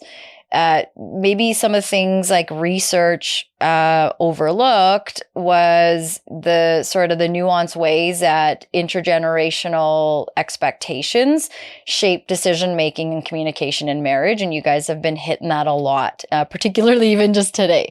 Many studies fail to account for how immigrant or bicultural couples navigate the weight of family expectations along their personal goals. A lot of times couples go to therapy, and individuals, we go to therapy and we get told boundaries, all these sorts of things. And they're great in many ways, but they can really be life affecting in how we go ahead and execute that with our family members. And so I think sometimes it's hard because we want these things, these Western boundaries and rules and expectations, but they're not quite translated in the same way in the way we grew up. And however we're figuring this out along the way, I think we really can't lose sight of the fact that we come from these different generations. And, Simrit said 7 generations it takes to get the trauma out of our bloodline. And so in the Punjabi culture, in particular, we're nowhere near that. So we shouldn't, we should be more curious about why we have so much addiction. Where is that coming from? We should be curious about why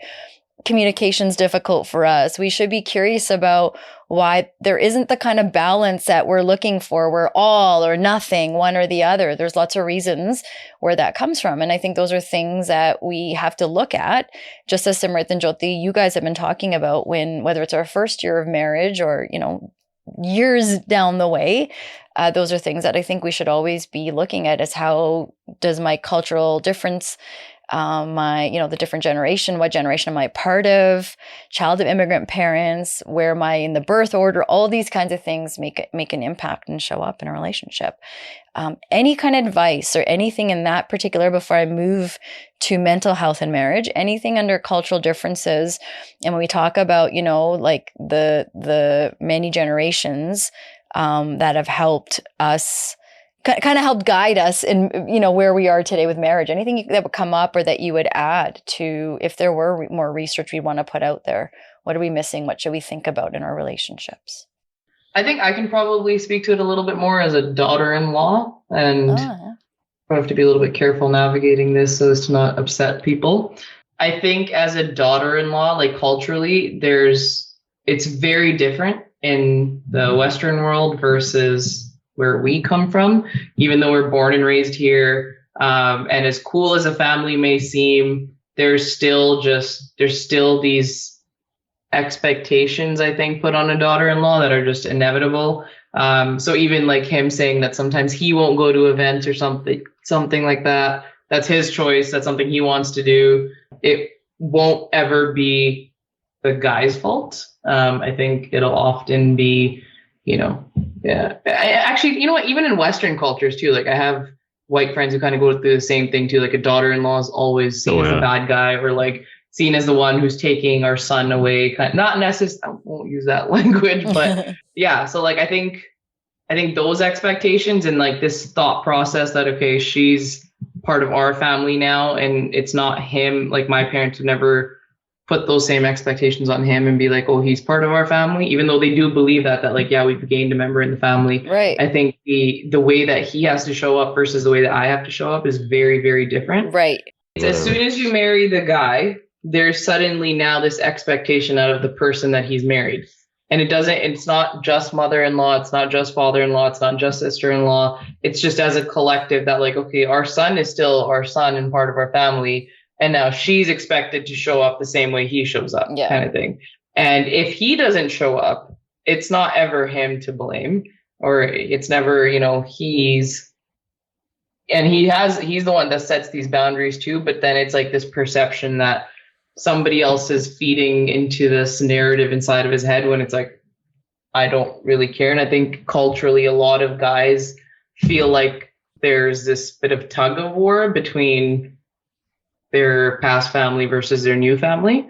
Like I know, even speaking from my family alone too, like I have 2 older brothers. They've of course felt this to some extent too. And like, I've always done my best to keep my own parents in check with that, because they of course share some of that narrative too. And compared to when my oldest brother first got married versus who they are now are two completely different people. Their expectations are very different then. They're starting to adjust slowly, but there's a lot of friction there still. I think just culturally, that generation is starting to come around a little bit, but yeah, there's more focus on what's not being done as opposed to what is being done. And right? it's hard to get them to come around because like it's just such a different time. They're not. They don't need it in their marriage, really. Because like the way that the system's built for them is working, so it's obviously affecting us and the other generations, and that's why we're saying, okay, we're making these changes. So sometimes we, out of respect, really rely on our elders because we have a lot of, like I said, respect and care and fear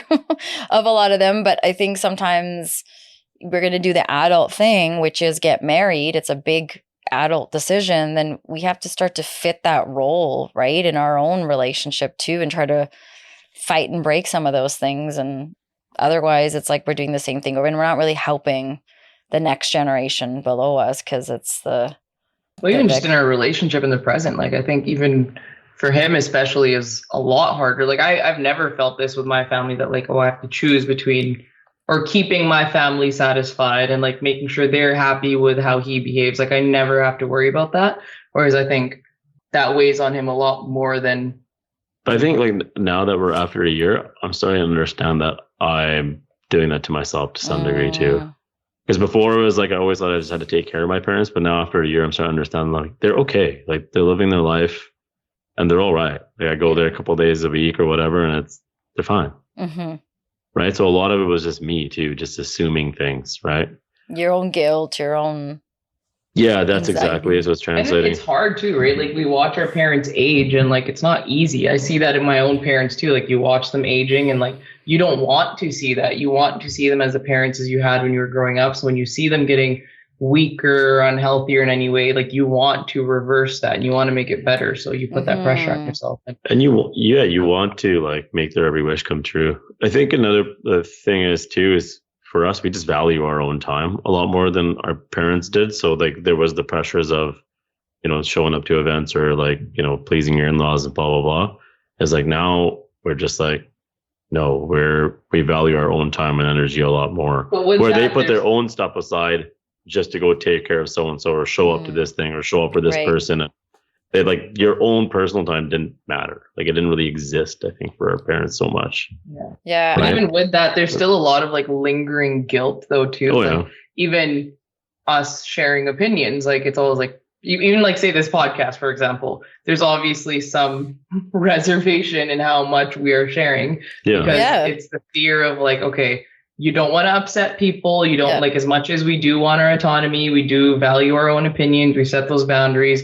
There's obviously some backlash sometimes. And like, we want to try to keep the peace as much as possible. Like it's complicated. Disrespect, right? Totally. So families are complicated. And I think, the details, the content of what's being said and done are really private to all of our individual homes. I think it's more the process that I'm hoping, just like me, others are more curious and interested in, which is what we're focusing on. And I appreciate that because you guys are giving a lot, to be honest. And while what you're saying, maintaining the respect of, of family and because things can be taken in a certain way and whatnot. And at the end of the day, like that's not what it's about anyway. So you guys are doing a great job talking about your role and your responsibility. And also there's a lot of respect to both of you for doing the best you can to, like, you can see the care and love you have for both your families. Otherwise, none of this, all of this would be out of sight, out of mind. But it's very clear that you guys are trying to,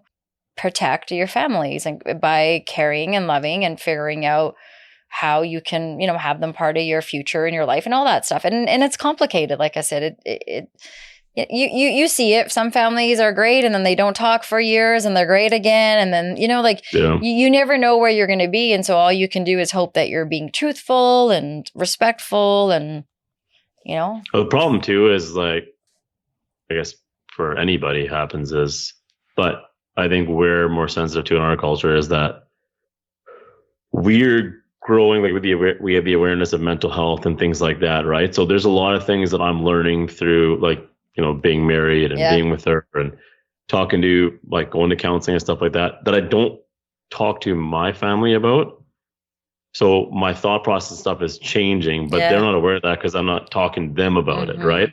So now my feelings are way different. I'm a totally different person. And it's not necessarily just because it's because of her. It's because I'm getting older and I'm growing and I'm getting wiser. More responsibility. You live it on your a lot own. more responsibility. You know what real responsibility looks like, and like what your time looks like when you have so much shit on the go. Yeah, so it's tough on them too because there's a lot that they just don't know because you're not telling them or you don't have the time to like explain everything. Point.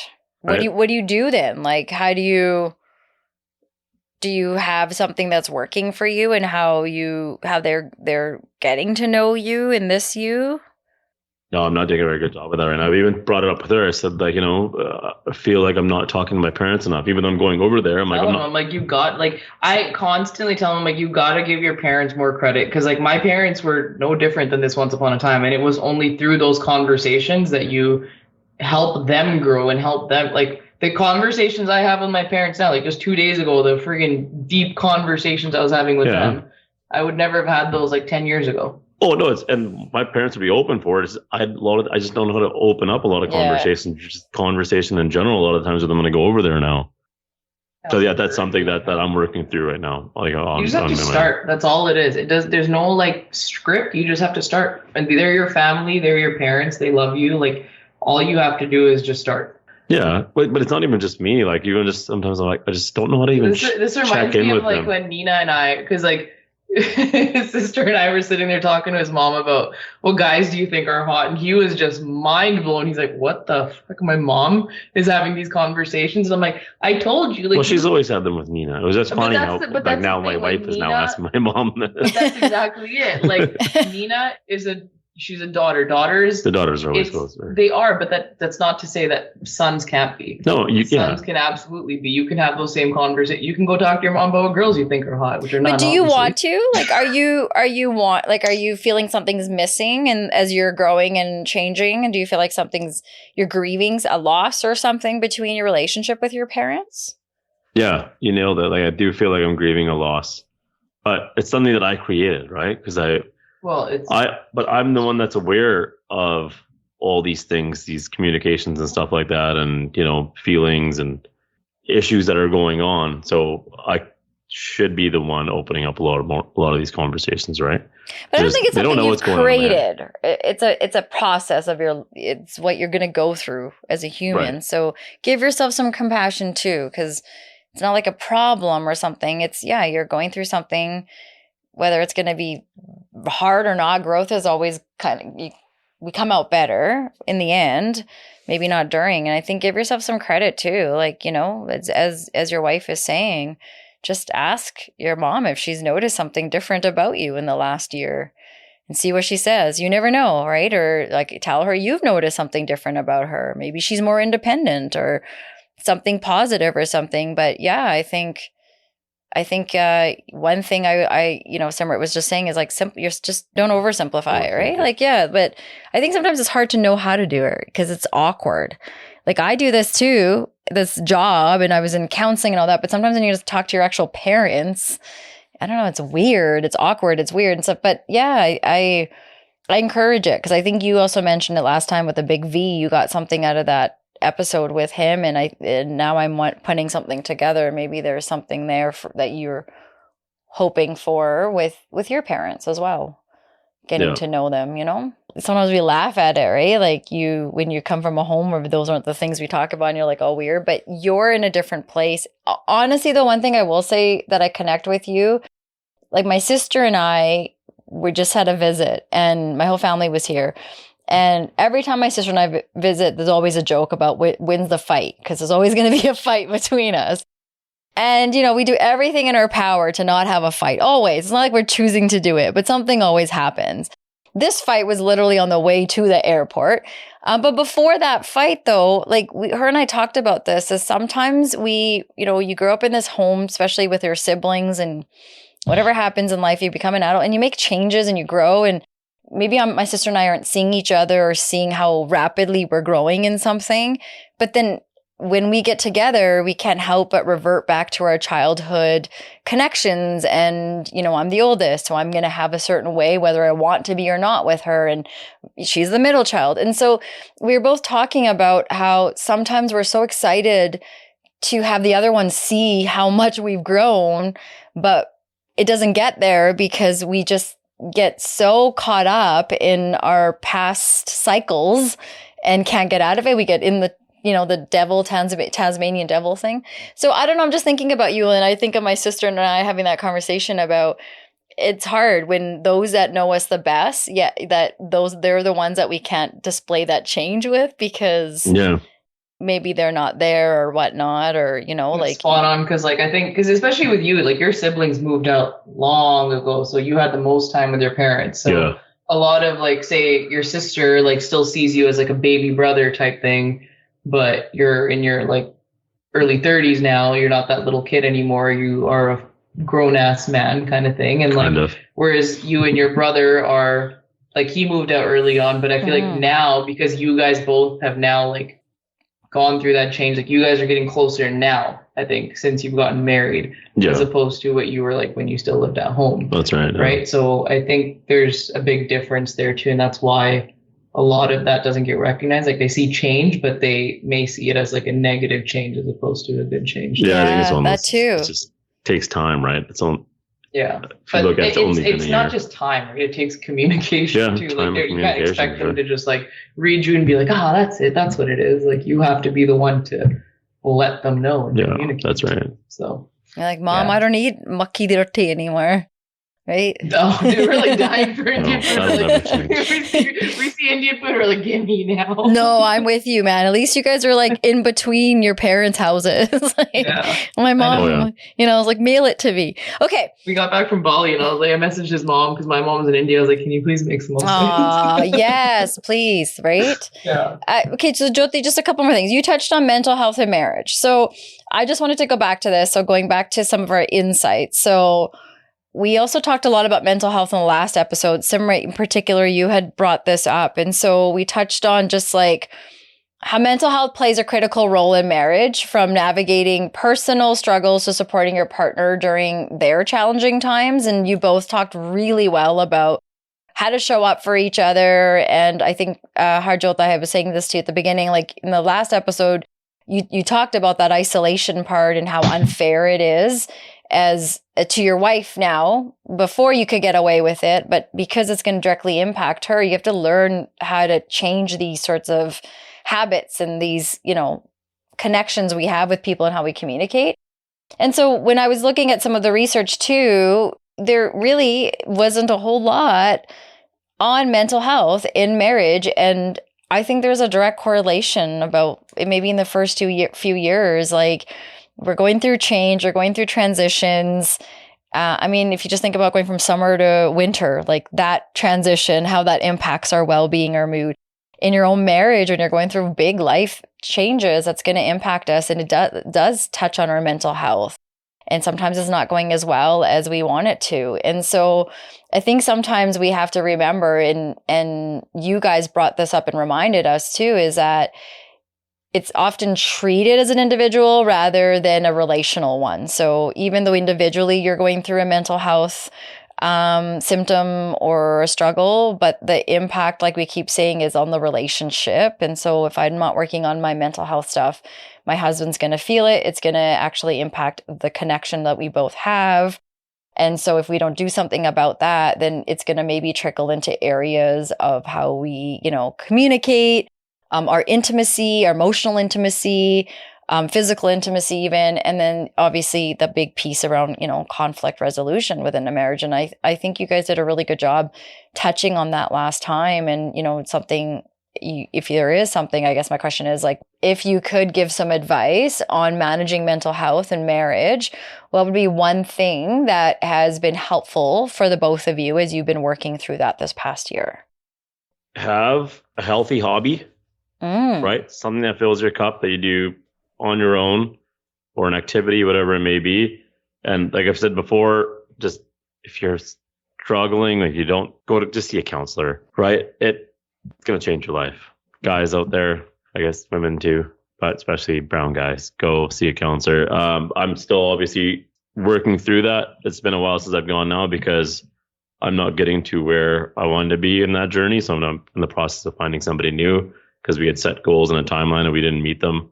I don't feel like I'm kind of getting anywhere with that person. So that's another thing, is make sure it's the right person. Yeah. As well. You might go you might go through a few, and you'll know within like a session or two if this person's right for you.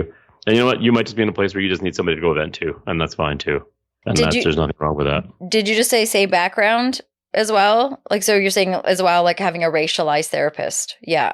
I don't want to, sure. I agree. Sure. We said it last time, and up until recently would have argued that, but I really truly feel that if you are going to go to therapy, yes, please racialize someone from your own community, because that's why a lot of us don't go back after the first time. Yeah. We like the person, but that's not enough. It saves you a lot of time. Yeah. Yeah, it does. So many of our issues come from our cultural background. Yeah, I'll be honest. Yeah. I did go to a white lady years and years ago, and I only went to, I think, one session or something. But when I left, I just realized I'm like spending way too much time explaining relationships and stuff and the nuances, where like a brown person would already know that. Yeah. Yeah. Right? And that's because our culture is complicated. Yeah. Yeah. We've been talking about through the last 3 episodes, right? Right. And I think, that's the simplest way to put it. Exactly. Is go find someone that's from your community. But please, I think you should be that's your public service announcement that you should always be throwing out there, is encouraging that, is the therapy. And it's scary if you don't talk. Yeah. Showing up to therapy, maybe it's scary, but there are ways that we can, find that and get people there. But the bottom line, what I hear you saying is talk. Get something out there. Don't get caught up in what am I going to say, yada, yada, yada. Just get there and things will kind of fall into place. You said you had something with that one too. Go for it. Oh, like what to do in your marriage, mental health? Yeah, like any tips there, yeah. Quick tip. So just talk the talk, walk the walk. It's one thing to understand something in theory, but to put it into practice is something very different. That takes a lot more work, and you should recognize how much work it takes and actually fully attempt to put in that work. Just because you understand something in theory doesn't make that your practice. So that, and then also be patient with your partner. Goes back to what Jyoti said in the last episode. Don't just fix, learn to be there and support too. It's nice that you said be patient with your partner, because your husband picked that as one of your traits. So look at that. Okay, so we talked a little bit earlier about identity and personal growth. And so we had talked about maintaining that whole part about being individual, and then also having space as a couple. And so some of the things that you guys talked about that also was overlooked, parts of this whole identity are your cultural identity, which we've been really, I think, talking about in the last few episodes. And then your own personal growth and the things that you're working on for yourself that really are to better you, not for anyone else. And then there's this really big piece about the intergenerational trauma and how that influences how we're going to evolve as a partnership. If I'm not working through the bad things that someone's done to me or the bad things that I don't know how to make sense of, they're not just going to go away. And no medication, no denying, no silencing, no suffering in silence is going to make it go away. It will continue to show up in some way. At the least, your physical health will take a toll. And we see it. We see it on lots of our elders. We see it on a lot of couples. We see it in a lot of individuals. And we're still having a hard time connecting the dots to body and mind. And so I'm not surprised that there isn't a whole lot of research. And I know we talked a bit of that as well, is like, you got to look at yourself. You got to look at yourself as a partner. And then, of course, down the way, if your partnership multiplies, those are things that as couples we talk about, but we're not there. Anything for yourselves when we talk about identity and personal growth in marriage, the whole importance of maintaining who you are as an individual while you're growing together, and anything in that, and even in the little bit of the research that was overlooked, the things that aren't covered out there that stand out for you that you want to add or make a point about? Yeah, I think in terms of like family and intergenerational trauma, I think addictions are very, very common in our culture, and emotional abuse is it's like a well-known fact in our community, and it's not identified as such. I was just talking to my parents about this 2 days ago about, how severely they were emotionally abused, but they never recognized it because that was just the norm, and how it comes out in different ways now, and how we still carry a lot of that, or even like for you and stuff, there's addiction and how a lot of that carries inside of you too, and how it shows up in your relationship too.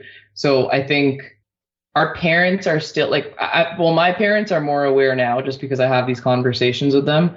But I think a lot of parents don't have that realization of how their addictions and problems and traumas are affecting their kids.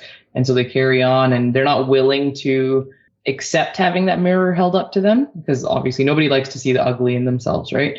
So when you do that, you're met with a lot of conflict. So you're not going to fix them. You're not going to be able to change them. But at the very least, what you can do is see how all that trauma and that addiction and all those issues that they have, how it shows up in your relationship. And we have the knowledge now to actually identify it. So you have no reason to not proactively be working on improving on it, right? My mom had a lot of emotional trauma or abuse growing up. So a lot of that comes out with me too. And I have to be very, very constantly cognizant of it. And, even with him too, he has to be very, very, very cognizant of a lot of the things that he does so that those cycles don't continue on. And it's a lot of work. It's really heavy. It's really hard. You constantly feel like you're on this uphill battle that just never seems to end. But it's what we have to do for the next generation so that they don't have to deal with the same shit. So some of it's not going to get resolved, but definitely I think if we can follow what you're saying, then there's a good chance that we can work and live alongside it with acceptance, so that as it's coming up certain times, we're aware of it and ready for it and can maybe manage it better, damage control. And I think that is like a best case scenario, it doesn't go away. And some of what I hear, and I don't know if that's what you're saying too, but a lot of different traumas are available, if you want to put it that way, in our community. And a big one is sexual abuse. And a lot of that, along with other addictions, happen in households that are meant to be the safest places for many of us. And unfortunately, some of us grow up and don't even know exactly what even happened, and know something has happened. And so the stories are also different. And so grateful for all the people in our community that are showing up every day and openly talking and doing the work and putting it out there so the rest of us can figure out how to heal too. And, you two are of those people in the community that are showing up and having these kinds of conversations that our past is going to follow us. And, it's up to us to figure out what we're going to do with it. And hopefully our partner has compassion for, the story that we come along with, because we didn't choose it, but it'll be part of our future, and we can decide. It can be a main character in our future, or it could be, the cute best friend in our, our future, however we want it to show up. So yeah. Jyoti, anything you want to add to that? Yeah, I would say don't downplay your traumas and your if there is addiction in your family, don't downplay it. Right, because I think that happens too, where you're like, hey, is that really a trauma? We associate trauma with these big things that happen. If you were to talk about, let's just say somebody went to war and they got their leg blown off or something, and they saw that, we're like, okay, that's trauma. Yeah, that is a trauma, but we also went through a lot of trauma as kids that we may not realize until now. And then when we do realize those things, don't downplay them because they're not bigger than somebody else's. Or just because they're the norm in your family doesn't mean it's just because they were normal. But then once you learn those things, recognize them as that, and then make sure that doesn't get passed on. Yeah. And then even the addictions, it's easy enough to say, oh, it wasn't actually that bad. No, it was that bad. Yeah, and man, oh man, it's a list for sure. The next thing here in the insights from our conversations to keep in mind for us that really isn't out there, not really many are talking about, is, again, when you think about coming from a community like ours, we're not just talking about financial, student debt and career transitions, which you guys have talked about, budgeting and all that. We're also talking about sometimes those cultural obligations, like supporting extended family, or, the emotional weight of financial disparities between partners. And I think these things are also things we downplay, or we think come along with the package I'm bringing, but that may be it. But they still warrant a conversation. They still need to have some sort of plan or what. And I think, again, not everyone's maybe going there talking about it, or you're not reading about it that much, but it's happening. And so it's definitely something worth us as a community maybe like paying a little more attention towards as we're getting together or revisiting maybe what are some of the pressures we're feeling financially. Anything you guys want to add to that? Not something we really have to deal with, but just something that I've seen friends and just heard stories of people to deal with is like, before you do get married, is to have the conversation of, okay, if, you know, something happened to your parent, like that parent would be moving in with us, and who would kind of like, how would we kind of bear the cost of that stuff? Because I think people get into that situation after they get married and they're kind of surprised. Yeah, right? Like, oh shit, now we have to take care of your mom or your dad, or like, or my mom or my dad, and they're gonna have to move in with us, or we're gonna house them somewhere, or whatever it may be, right? So have those conversations too. Times are changing. I mean, luckily we have siblings and stuff. We're the youngest of our family, so I think we didn't really have that conversation because you just assume that. Did. I mean, it's kind of unrelated, but I think the families that you come from and their financial stature, I guess, and like trying to live up to that. Yeah, I would meet that. Even like I think for you probably feel a little bit of pressure considering. Yeah, like when we first got together, I mean, I wanted to break up with you because like, oh, you just come from such a successful family, your whole extended family is, you know, very well to do and stuff like that. So those are conversations to have too, not just between you, but like, hey, how does your family feel about this whole thing? Like, is it going to rear its head later on? But it wasn't an issue for our families. Right. It could be, right? Yeah. Because I've seen that happen with other people for sure. There's still families that expect dowries and stuff like that, you know, and people don't find that out till like the last minute. All of a sudden, it's like, oh, well, you know, so and so needs gifts and this and that, and this is how much this should be worth and whatever. That's still definitely happening in our culture. I think. Well, another thing in our culture is it's still definitely there. Is how like parents will still pay for stuff even if you're married. Yeah. Like I think that's such a huge thing that people frown upon. That, you know, oh, your parents bought this for you, blah blah blah. Like I think in our culture it's very common. Like I don't think I know a single married couple who, well, Indian at least, or Punjabi. Well, just in our generation, you can't. They worked so that they could provide for us. That was their goal. Like they didn't work for themselves. They did it so that their kids would be okay. They wouldn't have to struggle. And like, that's something I work through with my dad, where it's like, no, you can't. You just like, you have to let us struggle and like be okay with it and let us figure out our own challenges and stuff too. And like the guilt that also comes with that too. Because I know even you and I both, like if my dad ever gets us something, we're both like, appreciate it, but we're also like, man, like, I think we've talked about it before, but like, yeah, her dad helped us with the down payment for the house. And what I would tell other people is have the conversations of, because I think sometimes like we expect something from the other family. So have those conversations beforehand too, because I've heard of like stories too, where it's like, oh, well, your family should be doing this for us or whatever, where neither of us had ever had any expectation from the other family. It was just like, no, we're a couple. We love, like, I love you, you love me. Yeah. And we'll build our own whatever life together, right? Yeah. And then we got lucky because we got help. But expecting it, tell your partner that beforehand, before you're like engaged and be like, oh wait, your family's not going to give us this. Yeah. What the hell? Let me change the contract then. Yeah, make an absolutely. addendum. You're like, never mind. Yeah, this is over.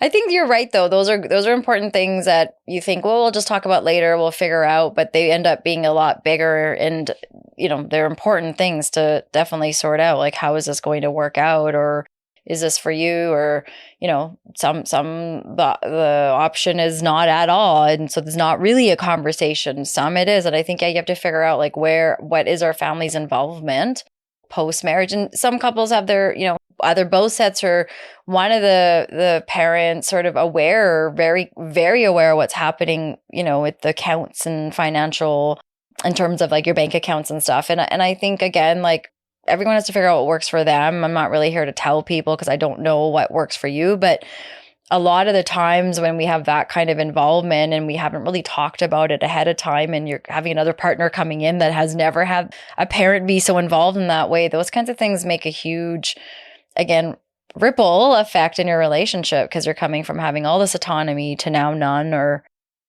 something like that. And I think we just assume, because I'm fine, my dad's always been in charge of my bank account, so we'll be fine, but not really taking into account that maybe my partner's, not having that or what. So I think you're right. Like having those sorts of conversations up front are very important. Yeah, talk about those expectations. If you have those expectations, talk about them. We're going to buy a house. Who's buying it and how are we? Sometimes it's just a dream. Like we think it's going to I hear that with a lot of new couples that it's just, but we wanted a house and we're living in our parents' basement or living in our parents' house, saving the money, whatever. But we don't really know how we're saving it or what we're doing. And we're also spending a lot while we're trying to get a house. So I think even when you're talking about in that dream scenario, like a lot of parents might be like, yeah, we'll help out. But then when it comes time to be a reality, then their reality is also very different too. So maybe once upon a time, they might have had a dream of doing that too. But then the reality of the situation is very different too. Yeah. So I think there's horror stories still that you hear, like, even though, say your family's not in a good position, your partner's still expecting them to go take out a freaking loan to have the wedding. Like that's still happening. So disgusting. Guys and girls out there, if you're definitely talk about that, if you're expecting your partner's parents to go broke or to take out a second mortgage to pay for your wedding, let them know that way beforehand. Don't wait for the guy to put the $20,000 ring that he took out a loan to get you to, Oh my gosh. In terms of like just back to like cultural background, I think that whole financial aspect of things, just because of how involved our parents have been our whole lives, and I think that's something that a lot of people in the Western world kind of look down on, and like they think of you as some. And that just is what it is. It is you what got to have those like conversations with each freeloader.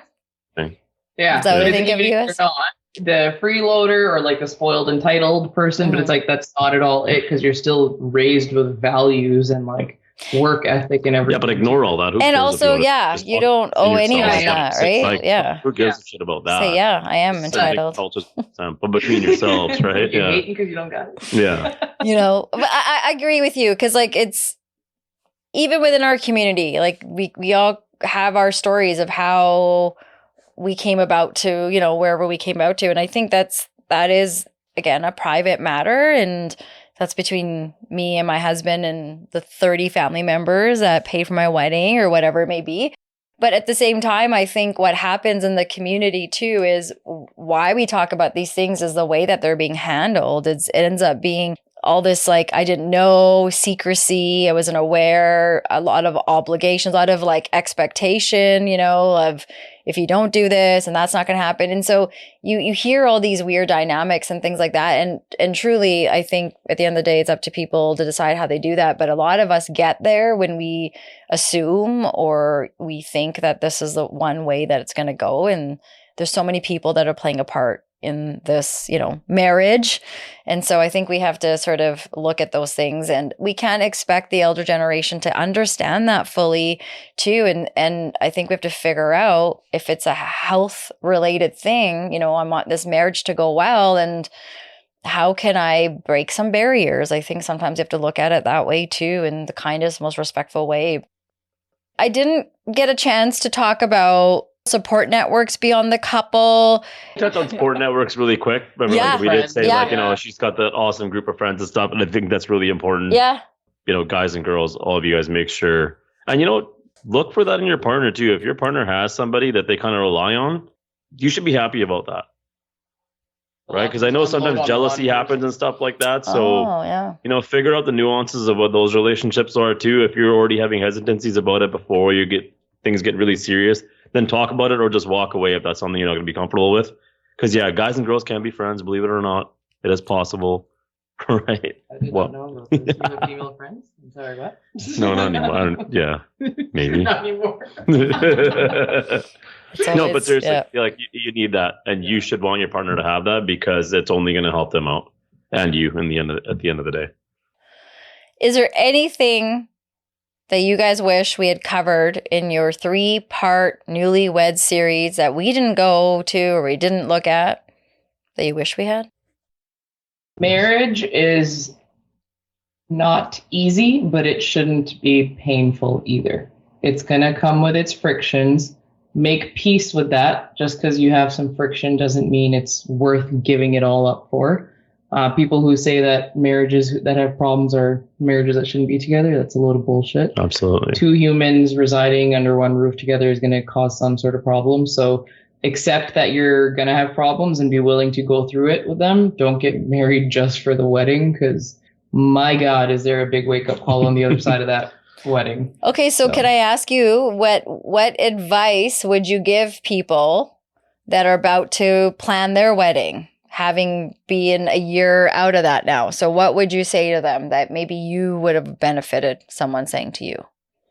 I don't know if there's anything that I would have benefited from, because I feel like we did everything pretty well. Yeah, like we couldn't live together, so we traveled a lot together. That's the next best thing you're going to get to living under one roof. So make sure you travel often for sure, and for long periods of time, not just for the weekend. Yeah, like I think both of us, we kind of realized that we want to make this work. When we went to the Yukon, it was a 3 week. Spend 21 days on the truck together. Yeah, see how it works out. If you can't live together, we still loved each other by the end of it. We weren't sick of each other. So I think travel together, just be comfortable. Like if you think about going through hell, like what is your worst hell in your eyes, in your brain? Like what do you think is hell?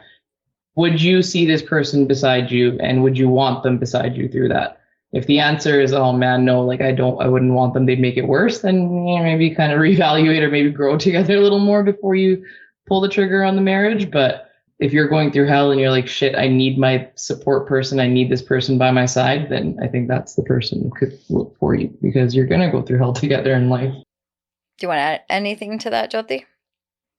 I would just say that, marriage is tough, but it's also very rewarding as well.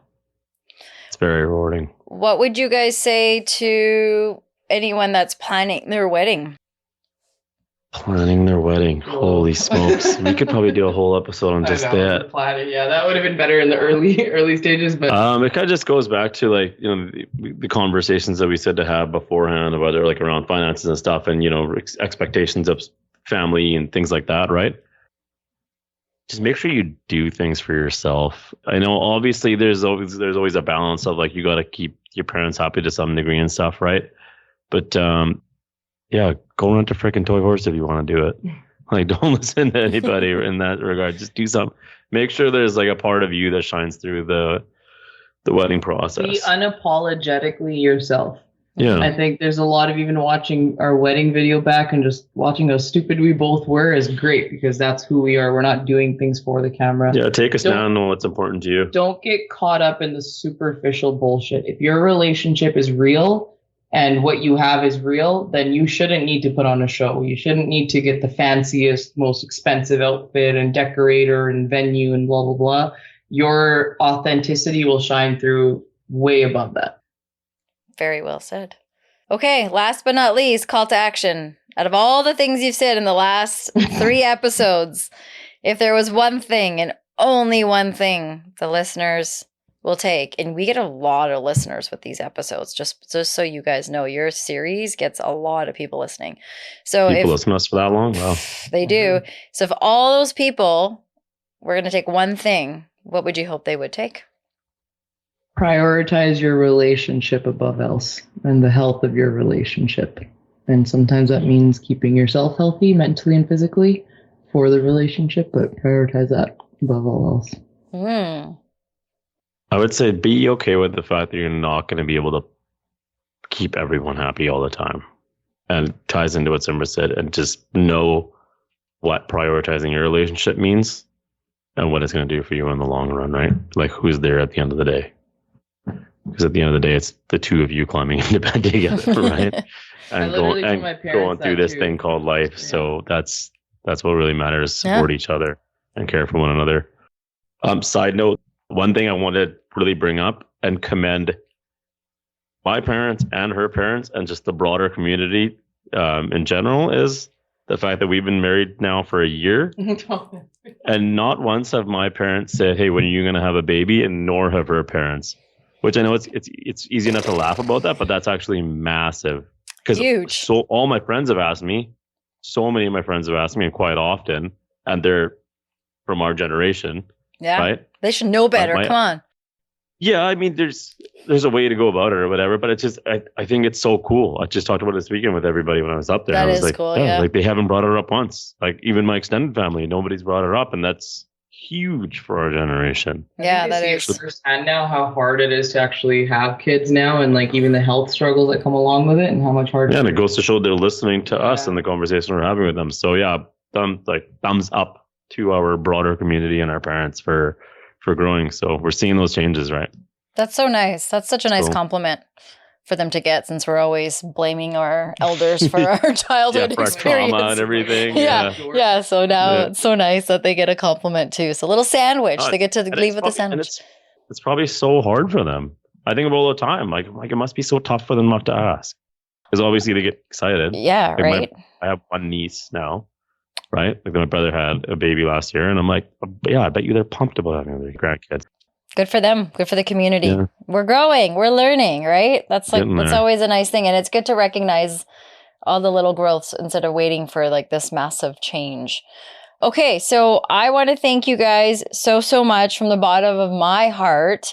I asked you guys to do this so long ago, and you guys immediately said yes, and you stuck it through. It was a big commitment, a full year as you're working through your own stuff, showing up to these episodes and like reliving some things, rehashing some things, being honest, the transparency, everything in between. I don't think they could have gone better, because we couldn't have guests that were so open like you two that were willing to go there. So thank you for role modeling. Thank you for sharing your first year with us. To everyone else listening, these conversations are door openers. If you want to be part of these conversations, help us build our own knowledge house as we're trying to do through relatable experiences, please reach out to us. Thank you again, Jyoti. Thank you again, Simrit. You guys are contributing to our research for the community. So And Thank thank you for you that. for giving us Yeah. giving us the platform. Couldn't If have you done hadn't it started without this you. whole thing, we wouldn't have been here, right? It's happy. amazing what you've done. I mean, Solid, challenging questions that stump us too. So yeah, Well, absolutely. I just appreciate that's always like I wonder. No, I think it's It's been a a beautiful thing good you've time. created here. It's Aw. a beautiful thing you've created for our community for sure. Well, Get a it's lot of a feedback together from thing. I get a lot of feedback on these episodes too, that people starting to reflect on things that they never would have otherwise. So had you not started this and come up with the idea of this journey, we would have never been able to share, and some people wouldn't have. You might be saving marriages Yeah. before they even happen. Hey, It could be. Yeah, there's like no one's getting married now.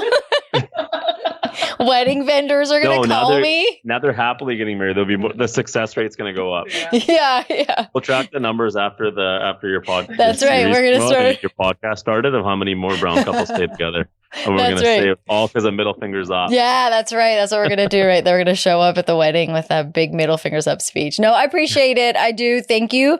It does mean a lot when you say that, and honestly, it's just really right back to the community, because we're really no one if we don't have our community to serve. And there's a lot of people that are every day joining us and wanting to be part of these conversations, and I'm happy to hear thank you for starting it, but it would be nothing if it was just me sitting here, right? So we need you guys, we need the folks in the community to do what we're doing, because we're all trying to step up. So last words before I go boop, boop, boop, boop. Be good, be kind, and don't litter. Oh my God, you just stole another podcast saying. I agree with them though. Be good, be kind, and don't litter. So they You cut say. out the don't litter. Just be good and be kind. There you go, perfect. All right. Be Thank good, you. be kind, and rewind.